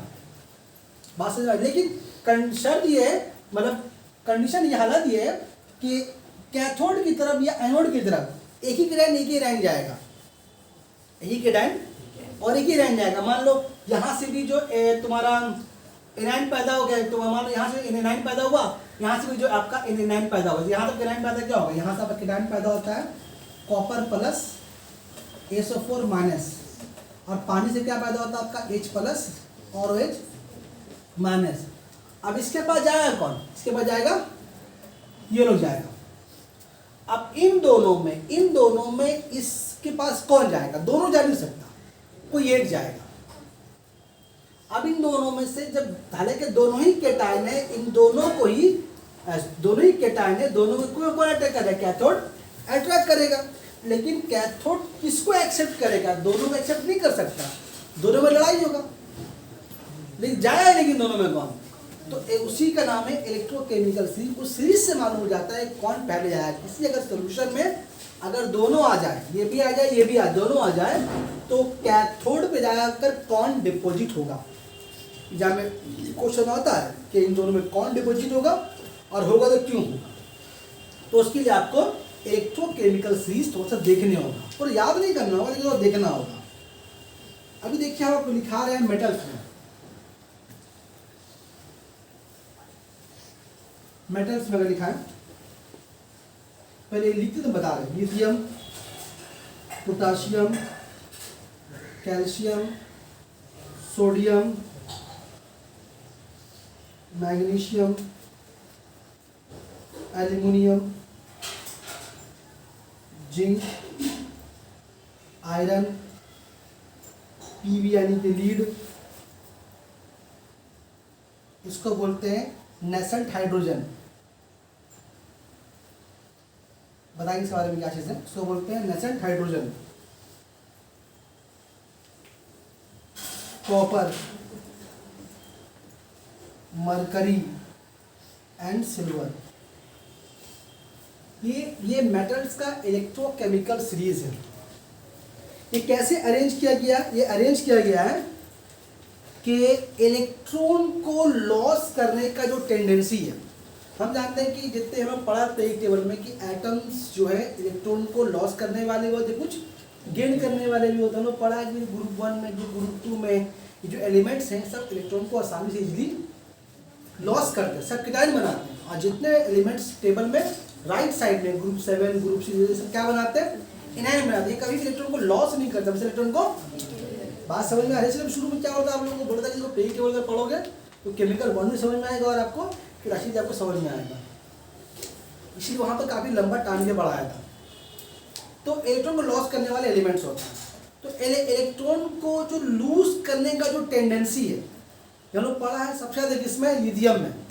सब लिथियम में इलेक्ट्रॉन को लॉस करने का मतलब हमेशा रेडी है, हालांकि रेडी तो ये लोग भी है, पोटाशियम भी कैल्शियम भी, लेकिन सबसे इजिली कौन दे देता है?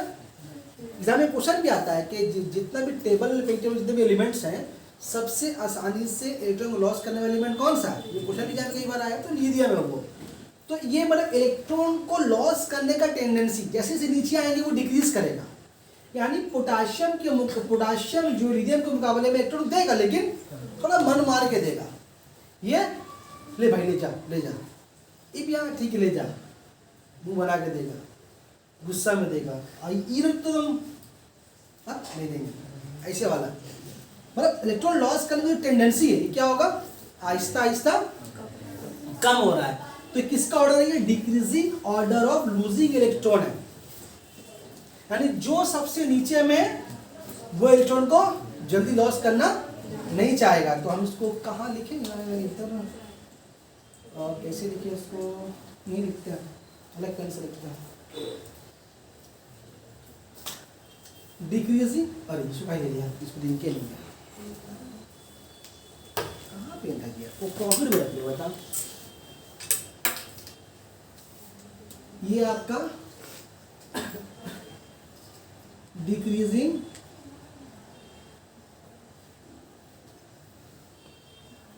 ऑर्डर ऑफ लूजिंग इलेक्ट्रॉन्स, याद रहेगा? ये आपका क्या चीज है? मेटल्स का लिखा है क्या कि ये इलेक्ट्रॉन को जो लूज करने का जो टेंडेंसी है वो आहिस्ता आहिस्ता यहाँ पर क्या होगा? वो डिक्रीज करेगा। क्या डिक्रीज करेगा? देने का टेंडेंसी, मतलब इससे पैसा इससे मांगने गए आप, जब जानिएगा आपको देगा, हाँ भाई, जब जाइए आपको पुराना मांगेगा भी नहीं, जब मांगने यार पैसा लेगा, यार जा ले, पैसा लेगा जल ले, ऐसा वाला। आई लोग खोजेगा क्या लास्ट में जो दिए थे, अच्छा ले जा, गला वाले ला के देगा। और ये वाला देने पर ये नहीं, पैर पौना पैसा नहीं, ये गजत यही नहीं, हम नहीं देंगे, जब वाला आ गए तब देंगे, ऐसा वाले साहब है। और नहीं देगा तो देगा भी नहीं। ये लोग इसको वापस नहीं भी गया तो चले जा समझाने के बोला, पैसे एग्जाम्पल मुझे देगा वहाँ। बोलो बात समझ में आ रही है?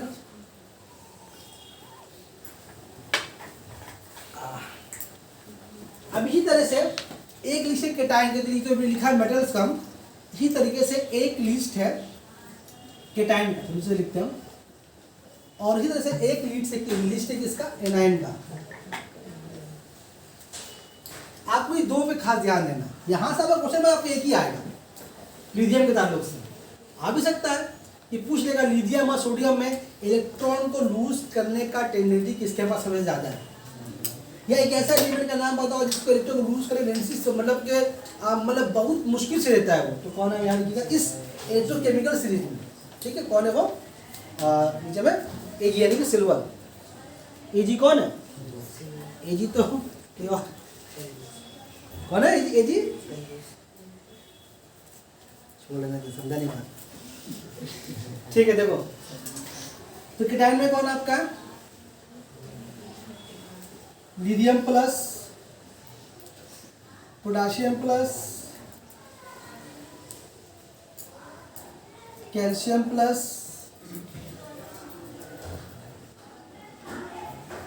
Sodium plus magnesium plus aluminium plus, aluminium plus नहीं है, एल्युमिनियम 2 प्लस 3 प्लस, जिंक में आपका है 2 प्लस, आयरन में आपका 2 प्लस, लीड में आपका 2 प्लस, हाइड्रोजन 2 प्लस,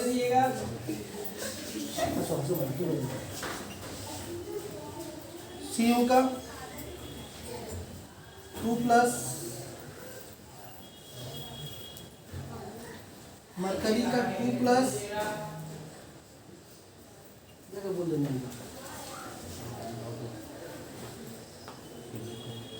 चिल्लाते रहने। ये आपका क्या? ये केटाइन है। ये कौन से ऑर्डर में अरेंज किया हुआ है?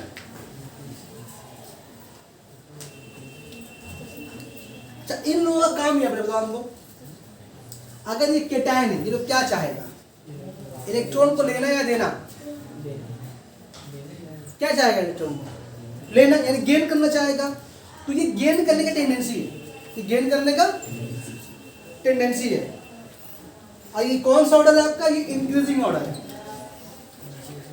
इसको लाल रंग से लिखते हैं।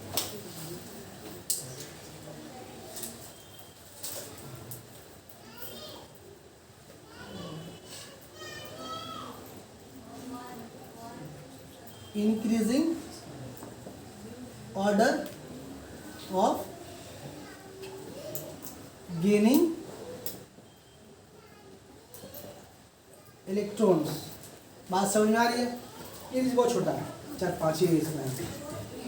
मतलब क्या है बोले तो इलेक्ट्रॉन को मतलब इंक्रीजिंग ऑर्डर है, मतलब बढ़ रहा आहिस्ता आहिस्ता। किसको? इलेक्ट्रॉन को गेन करने का। तो सबसे ज्यादा गेन करने का टेंडेंसी किसका होगा? इसका होगा। सुना रहे जिसको लिखते पहले समझा देगा अच्छे साहब। इनाइन में कौन आपका? SO4 2 minus NO3 minus chlorine minus bromine minus iodine minus और OH माइनस। ये सारे क्या चीज़ है आपका? एनाइन है। और ये कैसा, ये लोग क्या करें, इलेक्ट्रॉन को लेंगे या देंगे? बोलिए तो, इलेक्ट्रॉन को लेंगे या देंगे? लूज करेंगे या गेन करेंगे? ज़्यादा लोग के पास ना, लूज करेंगे। तो देखेंगे यहाँ पर, ये आपका है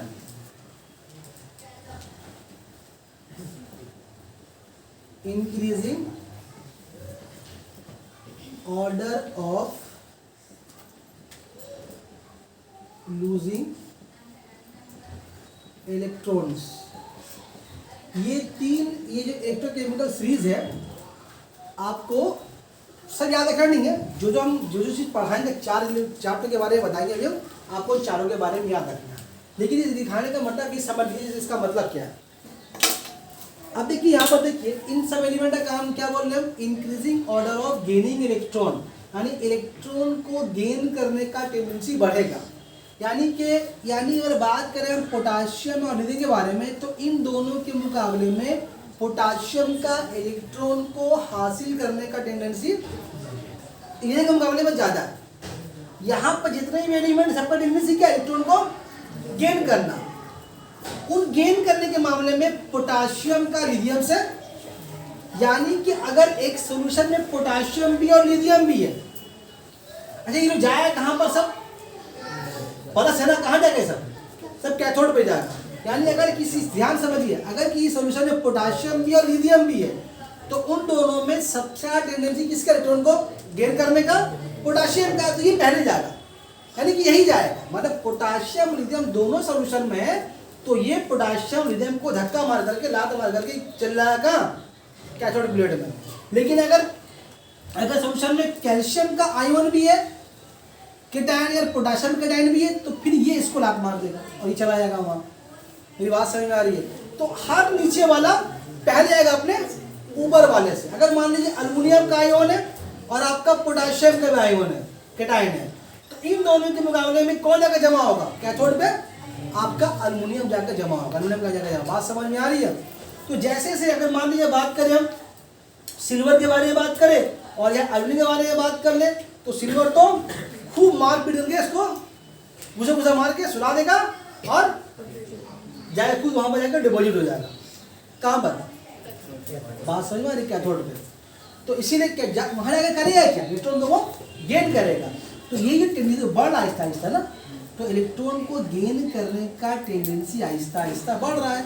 अगर हम बात कर ले H+ और बात कर ले आपका अल्युमिनियम, तो ये H+ और अल्युमिनियम इन दोनों के मुकाबले में कौन जाकर जमा होगा, पहले H+ जाके जमा होगा, अल्युमिनियम को छोड़ देगा। अल्युमिनियम क्या करेगा, वो सॉल्यूशन में तैरेगा, उसको कैथोड लेगा ही नहीं। इसी को बोलते हैं इलेक्ट्रोकेमिकल सीरीज। यहाँ पर आइए, यहाँ क्या लिखा है, increasing order of losing electron, electron को लूज करने का। ये सारे जो एलिमेंट यहाँ जो आयोन्स है, इन लोगों का काम क्या है, इलेक्ट्रॉन को, ये लोग परेशान है, कैसी भी कोई मेरा इलेक्ट्रॉन ले ले, तो increasing order of losing electron, यानी कि ये इंक्रीजिंग ऑर्डर है इलेक्ट्रॉन को लूज करने का, यानी सबके मुकाबले में सबसे ज्यादा बेचैन कौन है देने के लिए? ये OH। ये जाएगा कहाँ पर सर? एनोड पे जाएगा ये लोग। तो अब अगर की सोल्यूशन में अगर OH माइनस भी है और सल्फेट आयोन भी है तो कौन जाके जमा होगा? पहले आपका OH माइनस जाके आपको यहाँ पर जमा होगा, क्योंकि ये इससे ऊपर। बात समझ में आ रही है? तो ये कहानी है इलेक्ट्रोकेमिकल सीरीज का।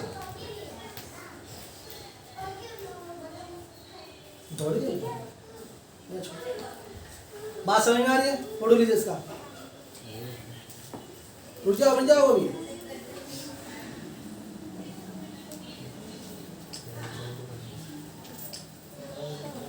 चलो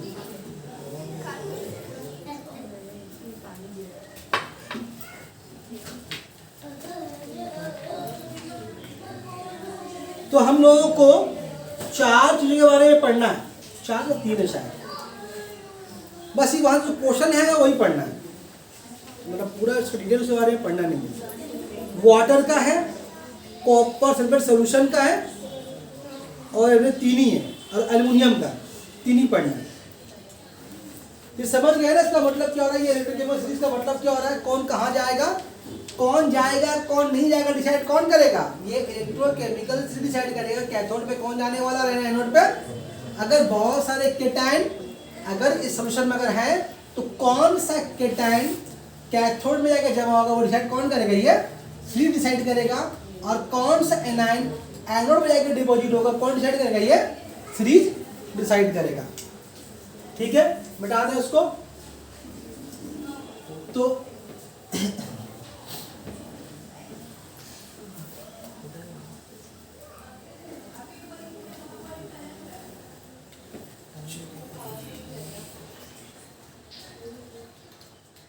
अब हम लिख रहे हैं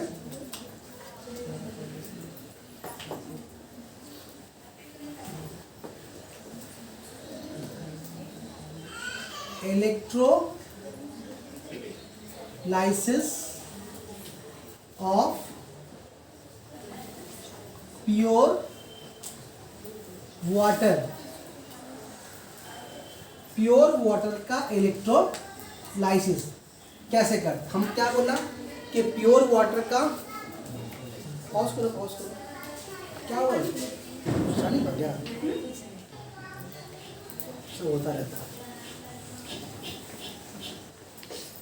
चलो तो अभी क्या पढ़ेंगे हम लोग? इलेक्ट्रोलाइसिस का 3 टर्म का सिलेबस में है। वाटर का इलेक्ट्रोलाइसिस वाटर सिलेबस में, कॉपर सल्फेट सॉल्यूशन का है और एल्युमिनियम का है। बस आपको यहाँ हम बताएंगे क्या कि कौन सा इलेक्ट्रोलाइट इस्तेमाल करते हैं, कैथोड क्या होता है, एनोड क्या होता है, कैथोड का रिएक्शन और एनोड का रिएक्शन। बाकी आप समझ गए हैं कि ऑक्सीजन कहाँ पर होता है, रिडक्शन कहाँ पर होता है, कौन इलेक्ट्रॉन गेन होता है, कौन इलेक्ट्रॉन लॉस होता है, सब बताया। सब पैटर्न आपका सब जगह एक ही जैसा है। तो हम लोग पढ़ा है कि प्योर वाटर एक अच्छा इलेक्ट्रोलाइट नहीं है। ये कब बनता है? इलेक्ट्रोलाइट बनता है जब उसमें हम थोड़ा सा एसिड मिला देते हैं। तो पहला काम क्या करेंगे? पहला पॉइंट क्या है कि प्योर वाटर में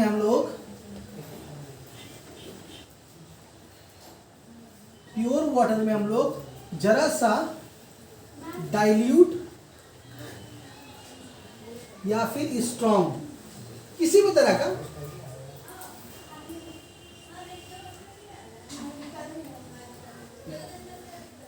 प्योर वाटर का क्या मिलाएंगे? जैसे हम प्योर वाटर आपका इलेक्ट्रोलाइट्स नहीं है, जैसे पानी जैसे मिला दिया उसमें एसिड तो क्या बन गया? वो अच्छा इलेक्ट्रोलाइट बन गया।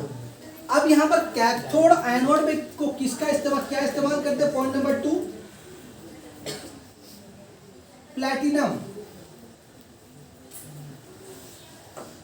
Platinum foils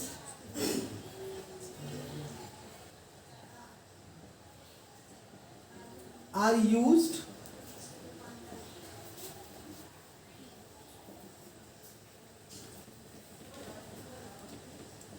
as cathode and anode। यानी यहाँ पर कैथोड एनोड किसको इस्तेमाल कर रहे हैं? आपका प्लैटिनम फॉइल को इस्तेमाल कर। फूल का बंडल क्या होता है? पतला सा एक परत से चांदी का फॉइल मिलता है ना हम लोग लड्डू चढ़ाने के लिए, वो तो बहुत ही पतला होता है फॉइल, थोड़ा सा मोटा मान लीजिए आप, ठीक है। अब आपको यहाँ पर क्या बताना है इसका, आपको बताना है इसका आयोनिक डिसोसिएशन बताना है और बताना है कैथोड का रिएक्शन और एनोड का रिएक्शन। देखिए तो यहाँ हम लिख रहे क्या 3 नंबर पॉइंट में आयोनिक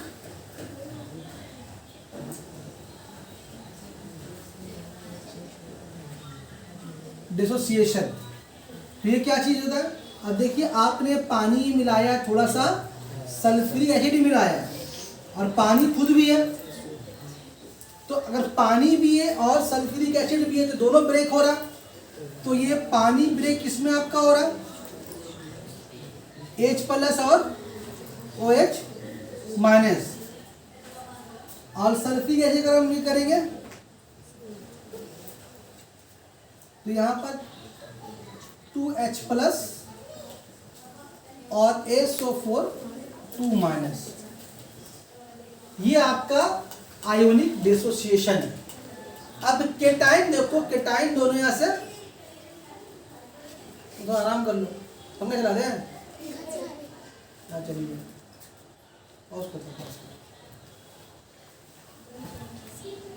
तभी तो क्या पढ़ने आएगी, ठीक है। तो यहाँ पर 2 तरह का आयोनिक डिसोसिएशन है, यहाँ भी कैथोड H+, यहाँ भी केटाइन, यहाँ भी H+, यहाँ भी H+, तो झगड़ा नहीं है, क्यों झगड़ा नहीं है बोला तो कौन जाएगा, सभी तो H+ है, तो केटाइन में मसला नहीं, मसला किसमें, एनाइन में मसला है। एनाइन में अगर मसला देखेंगे सबसे ऊपर ये था और सबसे नीचे भी ये था और लूजिंग टेंडेंसी था, तो सबसे पहले कौन जाएगा, ये जाएगा एनाइन पे।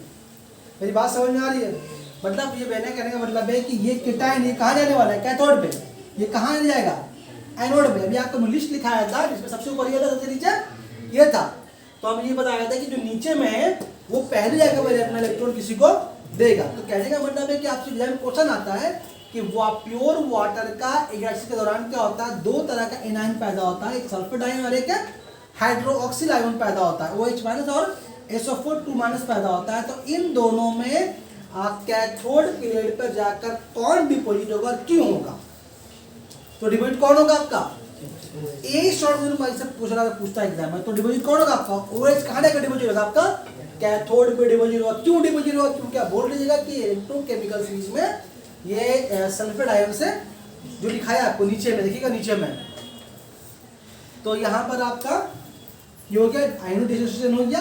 अब आपका रिएक्शन है cathode and anode, 4 number point, reaction at cathode और एनोड। तो क्या होगा, तो आपको बता रहे एट कैथोड के बारे में बता रहे हैं, कैथोड पे कौन रिएक्शन होगा, कैथोड पे कौन रिएक्शन होगा, तो कैथोड पे कौन जाएगा, दोनों तो H+ है, तो H+ जाएगा, वहां से इलेक्ट्रॉन लेगा, वो क्या बन जाएगा फिर वो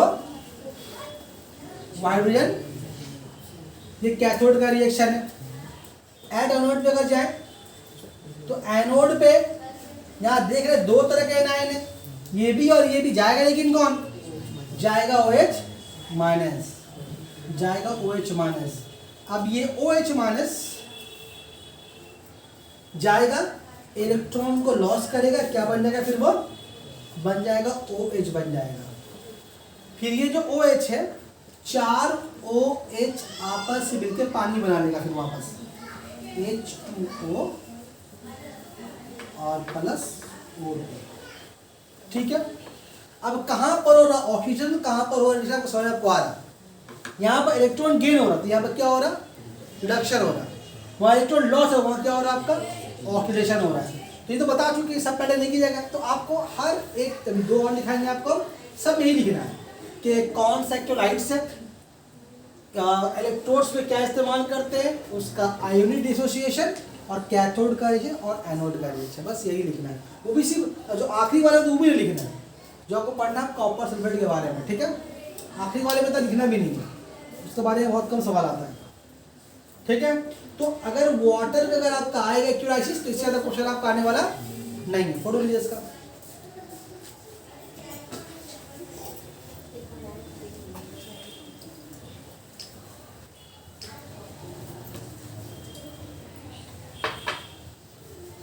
मिटाए।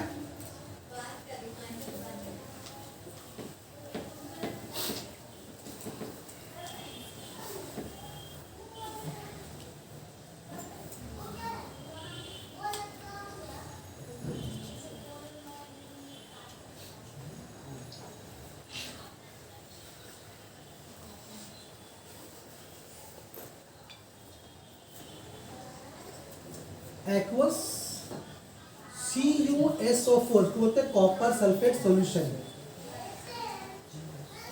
एक्वस सॉल्यूशन का मतलब क्या हो रहा है कि कॉपर सल्फेट को किससे मिला दिया हम, पानी में मिलाया। तो आपका इस केस में कौन है इलेक्ट्रोलाइट, कॉपर सल्फेट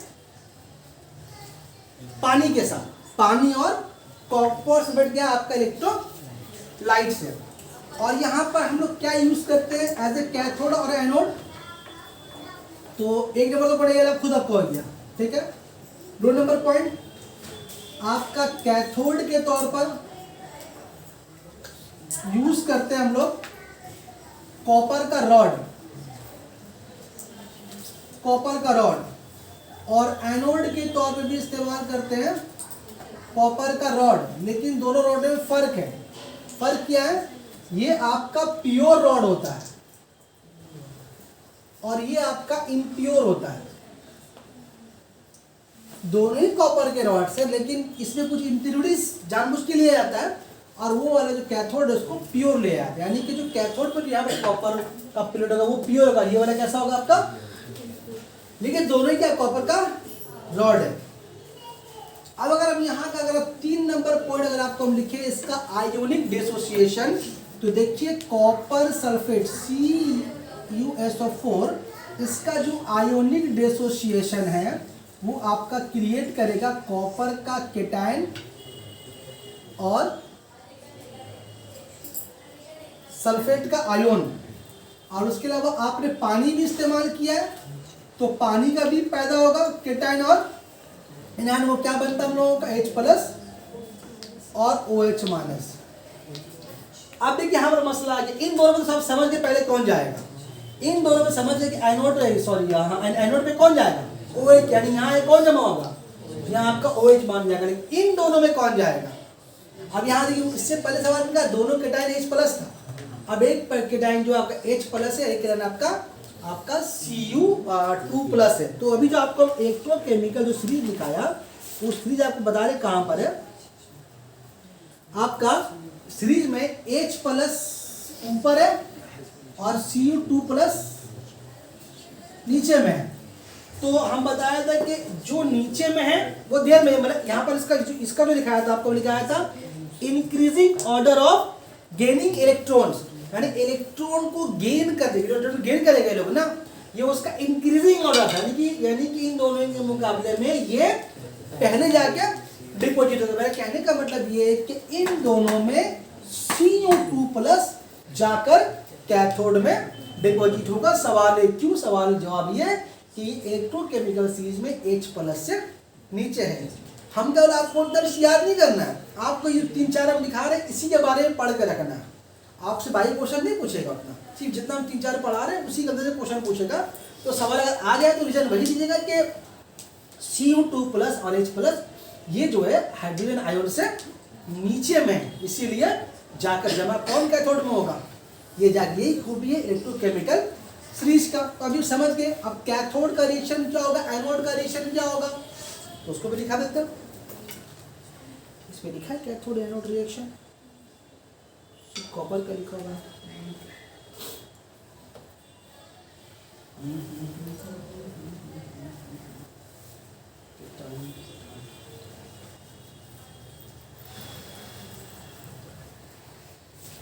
लिखा हुआ है पर पूछता नहीं क्या इसके बारे में।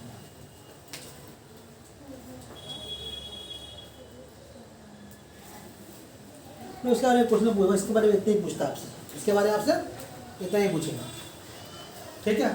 थोड़ी रिलीज इसके बारे में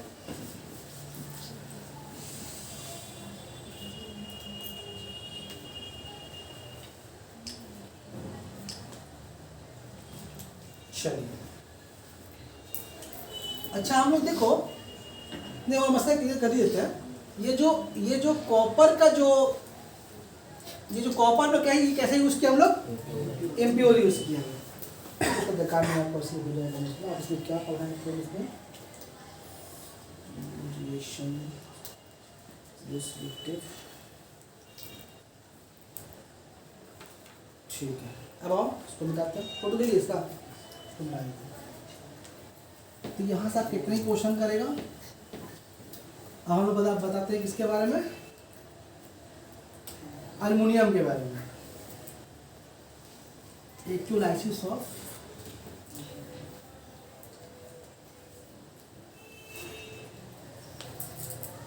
सुप्रीम राइट है, हेडिंग ऐसे क्वेश्चन ऐसे आता है,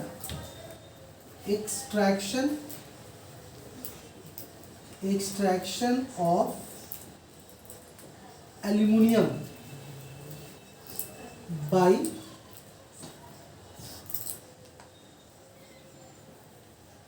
इलेक्ट्रोलाइसिस ऑफ Al2O3। मतलब समझिए क्या इसका मतलब, एल्युमिनियम जो हम लोग इस्तेमाल करते हैं घर में, एक तरह का मिनरल्स है, ये कहीं उगता नहीं है, ये ज़मीन में, ये मादनियात के अभाव में पाया जाता है। तो जो मिट्टी में ज़मीन के अंदर जो एल्युमिनियम निकलता है, तो एल्युमिनियम चमचमाता है, हम लोग घर में वो एल्युमिनियम उस तरह से निकलता नहीं है, उसे बहुत सारे इम्प्योरिटीज़ होते हैं, बहुत सारे केमिकल उसमें ऑलरेडी इन्वॉल्व होते हैं। तो उस एल्युमिनियम से जो बेकार चीज़ है उसका हम लोग, जैसे हम लोग चावल को चुनते हैं ना, ये दाल चुनते हैं, कंकर या बाहर कर देते हैं, साफ दाल को दाल बनाते हैं, ठीक उस तरीके से एल्युमिनियम जो निकलता है ज़मीन से वो प्योर नहीं, वो इम्प्योर होता है, और वो इस फॉर्म में होता है। तो किस फॉर्म में होता है, इस फॉर्म में, इसको बोलते हैं एल्यूमिनेट बोलते हैं इसको, Al2O3। इसमें से ऑक्सीजन को अलग करके एल्युमिनियम पैदा करना, एल्युमिनियम निकाला जाता है। इसलिए क्या पड़ा, एक्सट्रैक्शन यानी कि निकालना, किसका, एल्युमिनियम का, किसमें से, Al2O3 से। इसको एल्यूमिनेट या एल्यूमिना ही बोलते हैं इसको। अब देखिए ये वाला कैसा कंपाउंड है, आयनिक कंपाउंड है। अब इस आयनिक कंपाउंड से ऑक्सीजन को निकालने में बहुत मेहनत लगता है, हालांकि टूटता है लेकिन बहुत मेहनत लगता है। हमको उस मेहनत की बात अभी नहीं करना, हम बात ये करना है कि इसमें से अगर हम ऑक्सीजन को अलग करें और प्योर एल्युमिनियम हासिल करना चाहे तो हम लोगों को क्या क्या चीज़ इस्तेमाल करना पड़ेगा, ठीक है। तो यहाँ पर आपका सिंपली पूछता है इलेक्ट्रोलाइट, कुछ नहीं पूछता है यहाँ से, आपका इलेक्ट्रोलाइटी के बारे में पूछता है कि क्या यूज़ करते हैं। अगर आपको प्योर एल्युमिनियम हासिल करना है एल्युमिनियम के ओर से, तो क्या क्या यूज़ करेंगे आप। तो इसमें पहला है 60% ऑफ कारियोलाइट, 60% ऑफ कारियोलाइट। उसके अलावा फिर 20% ऑफ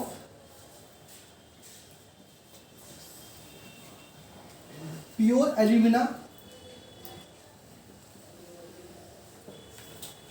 और फिर 20% ऑफ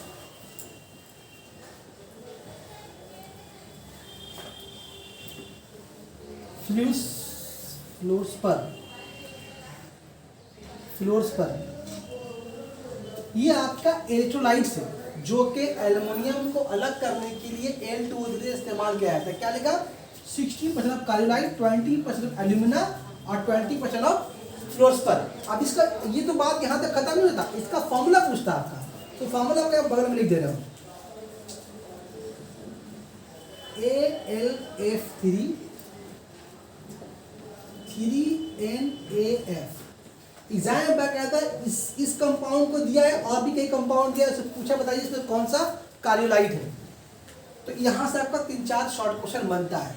फिर एल्यूमिना कौन सा फॉर्मूला क्या है इसका, आपका जो ऊपर लिखा Al2O3 आपका प्योर एल्यूमिना है, और फ्लोस्फर का फॉर्मूला क्या आपका CaF2। तो एग्जाम में उसका नाम से मतलब नहीं है, नाम जो है उसको फॉर्मूला से मतलब आपको फॉर्मूला इसका याद करना है। तो एल्युमिनियम का इलेक्ट्रोलाइसिस में सिर्फ आपका यही कहानी पूछता और कुछ पूछता नहीं है, ठीक है। चलिए अब 3-4 शॉर्ट क्वेश्चन और हैं तो डिस्कस खत्म करते हैं। तो फोटो ले लीजिए इसका, तो प्योर वाटर का हो गया, कॉपर का हो गया और एल्युमिनियम का हो गया।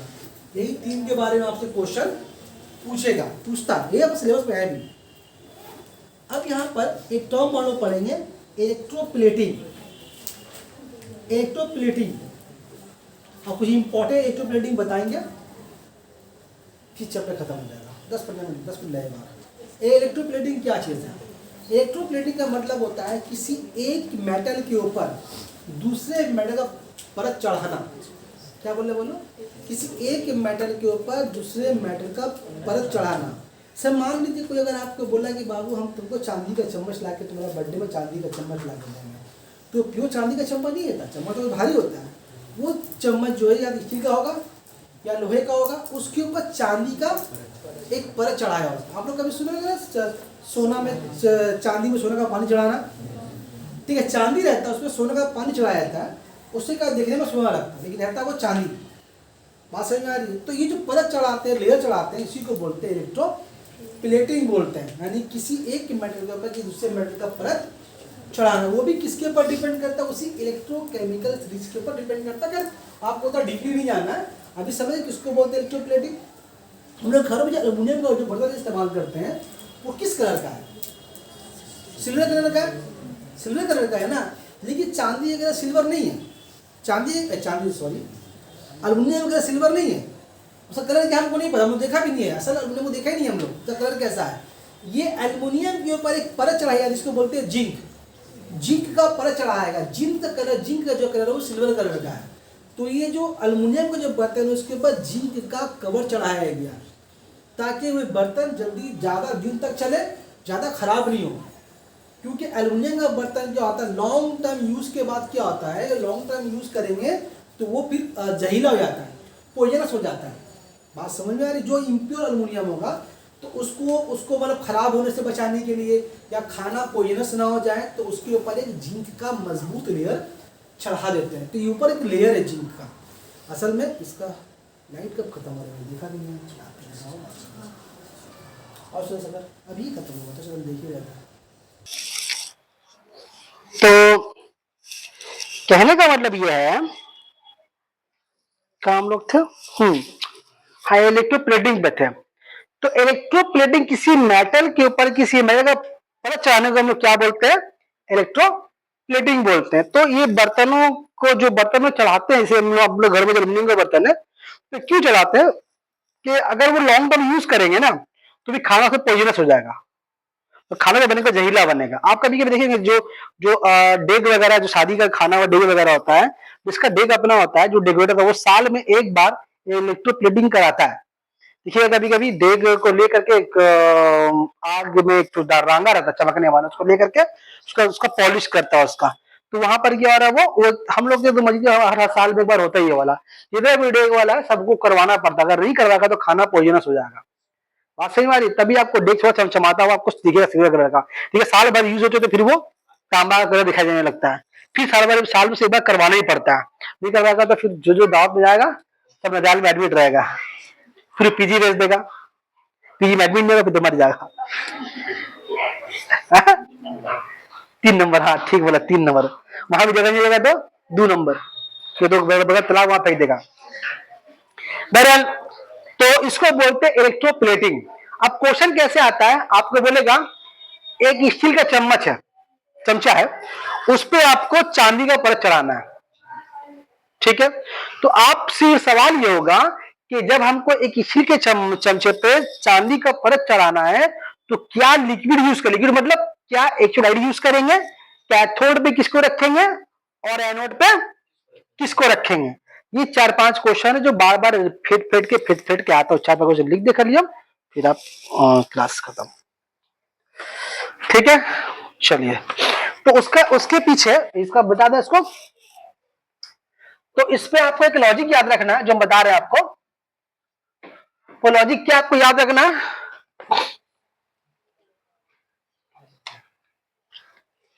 लिए समझा रहे पहले आपको।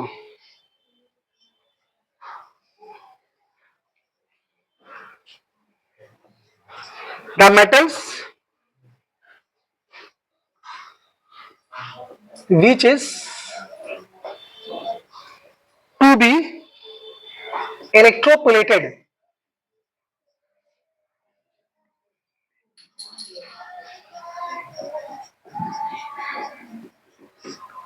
electroplated is used as cathode. इसका मतलब क्या, समझिए जरा, हम लिखे बता रहे हैं आपको।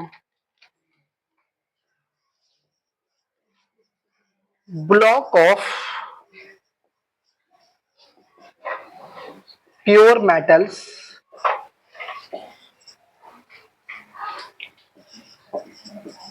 As anode,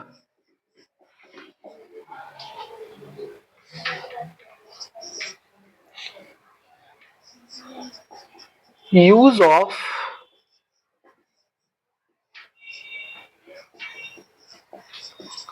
aqueous solution of salt or metal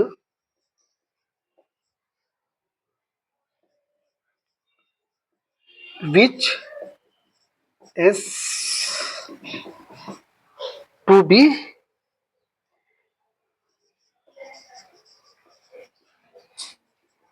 applied as coating। ये 3 पॉइंट में आपका सारा क्वेश्चन हो जाएगा। खाली लिखा देगा उसको हम कि to the metals which is to be electroplated, यानी उस मेटल जिसके ऊपर आपको परत चढ़ानी है, जिसके ऊपर आपको परत चढ़ानी है वो कहाँ रहेगा आपका, कैथोड पे। वैसे मान लीजिए आप चांदी का पायल ले गए या चांदी का हार ले, कुछ भी ले गए, अब उसमें सोने का परत चढ़ाना है, तो चांदी का हार कहाँ पर रहेगा, वो कैथोड के ऊपर रहेगा। आपको इसी के चम्मच पे आपको गोल्ड का परत चढ़ाना है, तो इसी चम्मच कहाँ पर रहेगा, वो कैथोड। जिसके ऊपर चढ़ाना है तुम्हारे ऊपर चढ़ाना है, तुम कहां पर रहोगे, कैथोड पे रहोगे। तो जिसके ऊपर चढ़ाना है वो कैथोड पे रहेगा, और जिसका परत चढ़ाना है उसका ब्लॉक, यानी मान लो सोने का पानी चढ़ाना है तो सोना का ब्लॉक, या सिल्वर चढ़ाना है तो सिल्वर का ब्लॉक, अगर जिंक चढ़ाना है तो जिंक का ब्लॉक। ब्लॉक मतलब उसका एक बड़ा सा मेटल, वो कहां पर रहेगा आपका, एनोड पे। जिसको चढ़ाना है वो एनोड पे, जिस पे चढ़ाना है वो कैथोड पे। और लिक्विड कौन इस्तेमाल कर, लिक्विड का मतलब इलेक्ट्रोलाइट क्या इस्तेमाल करेंगे हम लोग, उसी का इस्तेमाल करेंगे जो परत चढ़ानी। यानी कि अगर हमको सोने का पानी चढ़ाना चांदी के ऊपर, तो जो पानी जो होगा, पानी मतलब इलेक्ट्रोलाइट जो होगा वो क्या होगा, वो उस पर सोना का लिक्विड होना चाहिए, वो सोना का लिक्विड होना चाहिए, सोना का सोल्यूशन होना चाहिए वो। या अगर चांदी का ऊपर चढ़ाना चाह रहे हैं आप तो चांदी का लिक्विड होना चाहिए, कि इलेक्ट्रोलाइट्स उसी का होगा जो मेटल आपको कोट करना चढ़ाना है। बात समझ में आ गई। चलिए, तो 4 एग्जाम्पल क्वेश्चन बार बार घुमा फिरा के आता है, हम चारों का हेडिंग देके आपको मतलब चारों को लाइन से लिख दे रहे हैं, उसको रट्टा मान लीजिएगा, एग्जाम में क्वेश्चन हो जाएगा आपका।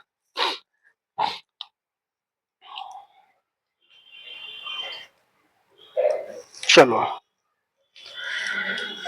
मान लो तुमको कॉपर चढ़ाना है, मान लो तुमको किसी के ऊपर तांबे का परत चढ़ाना है, तो कैथोड पे कौन रहेगा तुम बताओ, जिसके ऊपर चढ़ाना है वो आर्टिकल रहेगा। एनोड पे कौन रहेगा तुम्हारा, क्या लिखा हम, प्योर ब्लॉक ऑफ, तो क्या लिखेंगे हम लोग, प्योर कॉपर। इसको अलग से लिखेंगे, ठीक, अच्छा रहेगा। यहां लिख रहे हम इलेक्ट्रोलाइट्स,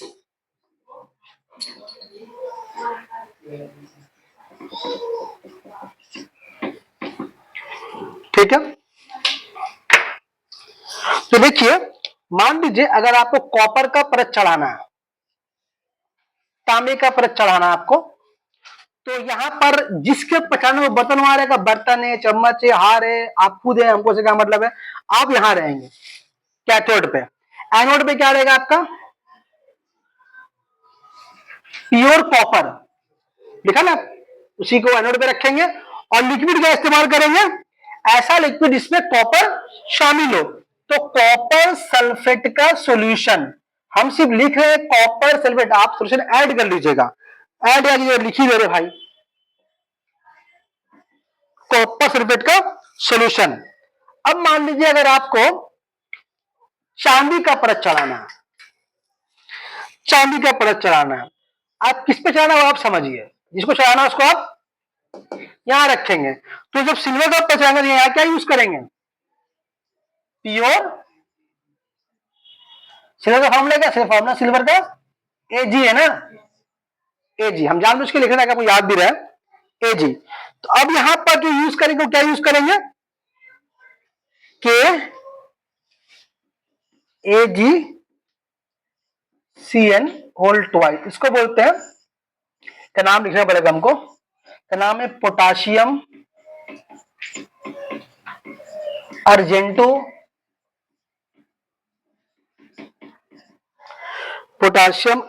साइनाइड, पोटाशियम अर्जेंटो साइनाइड। उसके बाद आप टीन है,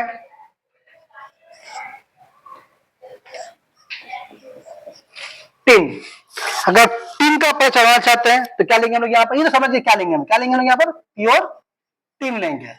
अब यहाँ पर कौन सा यूज करेंगे हम लोग सॉल्यूशन, जिसपे टीन आपका मौजूद है। टीन का फॉर्मूला क्या लोगों को पता है, एसबी लिखाया था ना, अच्छा टीन लिख दे रहे हैं, टीन का फॉर्मूला लिखाया था, याद कीजिए आप लोग, करंट में लिखाया था एसबी, है ना, फ्यूज वायर में लिखाया था। तो आपका यहां पर क्या यूज करेंगे, SnCl2 स्टेनस क्लोराइड का सॉल्यूशन, ये हुआ।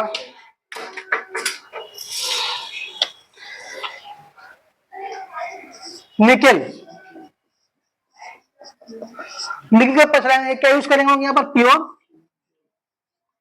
तो आप देखिए, आपको कैथोड में एनोड में कुछ कंफ्यूजन नहीं है, आपको सिर्फ याद क्या रखना है, इलेक्ट्रोलाइट से आपको याद रखना है। ये हम अरेंज करके लिख दे रहे हैं, तो प्योर निकेल। और लिक्विड का यूज करेंगे हम लोग, निकेल सल्फेट, नाम लिखना होगा लोग का, इसका नाम है स्टेनस क्लोराइड, इसका नाम है निकेल सल्फेट, नाम लिखना होगा, जैसे नोट कर लीजिएगा, स्टेनस क्लोराइड और निकेल सल्फेट। अच्छा, 5 नंबर क्रोमियम,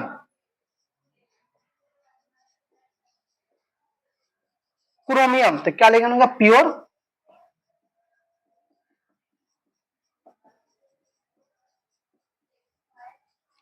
प्योर क्रोमियम, और साथ में क्रोमियम सल्फेट लेंगे, chromium sulphate SO4 whole thrice, इसका नाम है chromium sulphate, nickel sulphate, chromium sulphate. And the last 6 number gold. अगर किसी पे अगर आपको गोल्ड का परत चढ़ाना है, या क्या लेंगे, प्योर गोल्ड लेंगे एज ए एनोड। और लिक्विड क्या होगा आपका, पोटाशियम ओरोसाइनाइड। ज्यादातर आपका ये ज्यादा आपका सिल्वर और गोल्ड ही ज्यादा आता है, CN पोटाशियम ओरोसाइनाइड, वहां अर्जेंटो यहाँ पर ओरो लग जाएगा बस, तो पोटाशियम नाम लिख दे रहे, क्योंकि इसका बहुत ज्यादा नाम आता है, पोटाशियम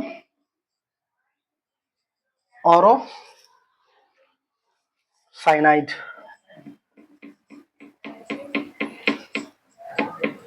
ठीक है, एंड इसी के साथ चैप्टर खत्म हो गया। ठीक है, तो यहां से आपका समझिए, आपका एग्जाम में इतना में से आपका 2 नंबर का एक क्वेश्चन तो रहना ही है, कुछ है नहीं, बस आपको बस थोड़ा लर्न कर लेना। जितना बोर्ड में लिखा, अगर आप बुक से नहीं पढ़िएगा, ऐसे ही पढ़िएगा, तो आपका काम आपका खत्म, मैं चैप्टर कंप्लीट हो गया वाला, जितना बात हम आपको बोला है। ठीक है, चलिए इसको आप पॉज कर दीजिए, आप पहले एक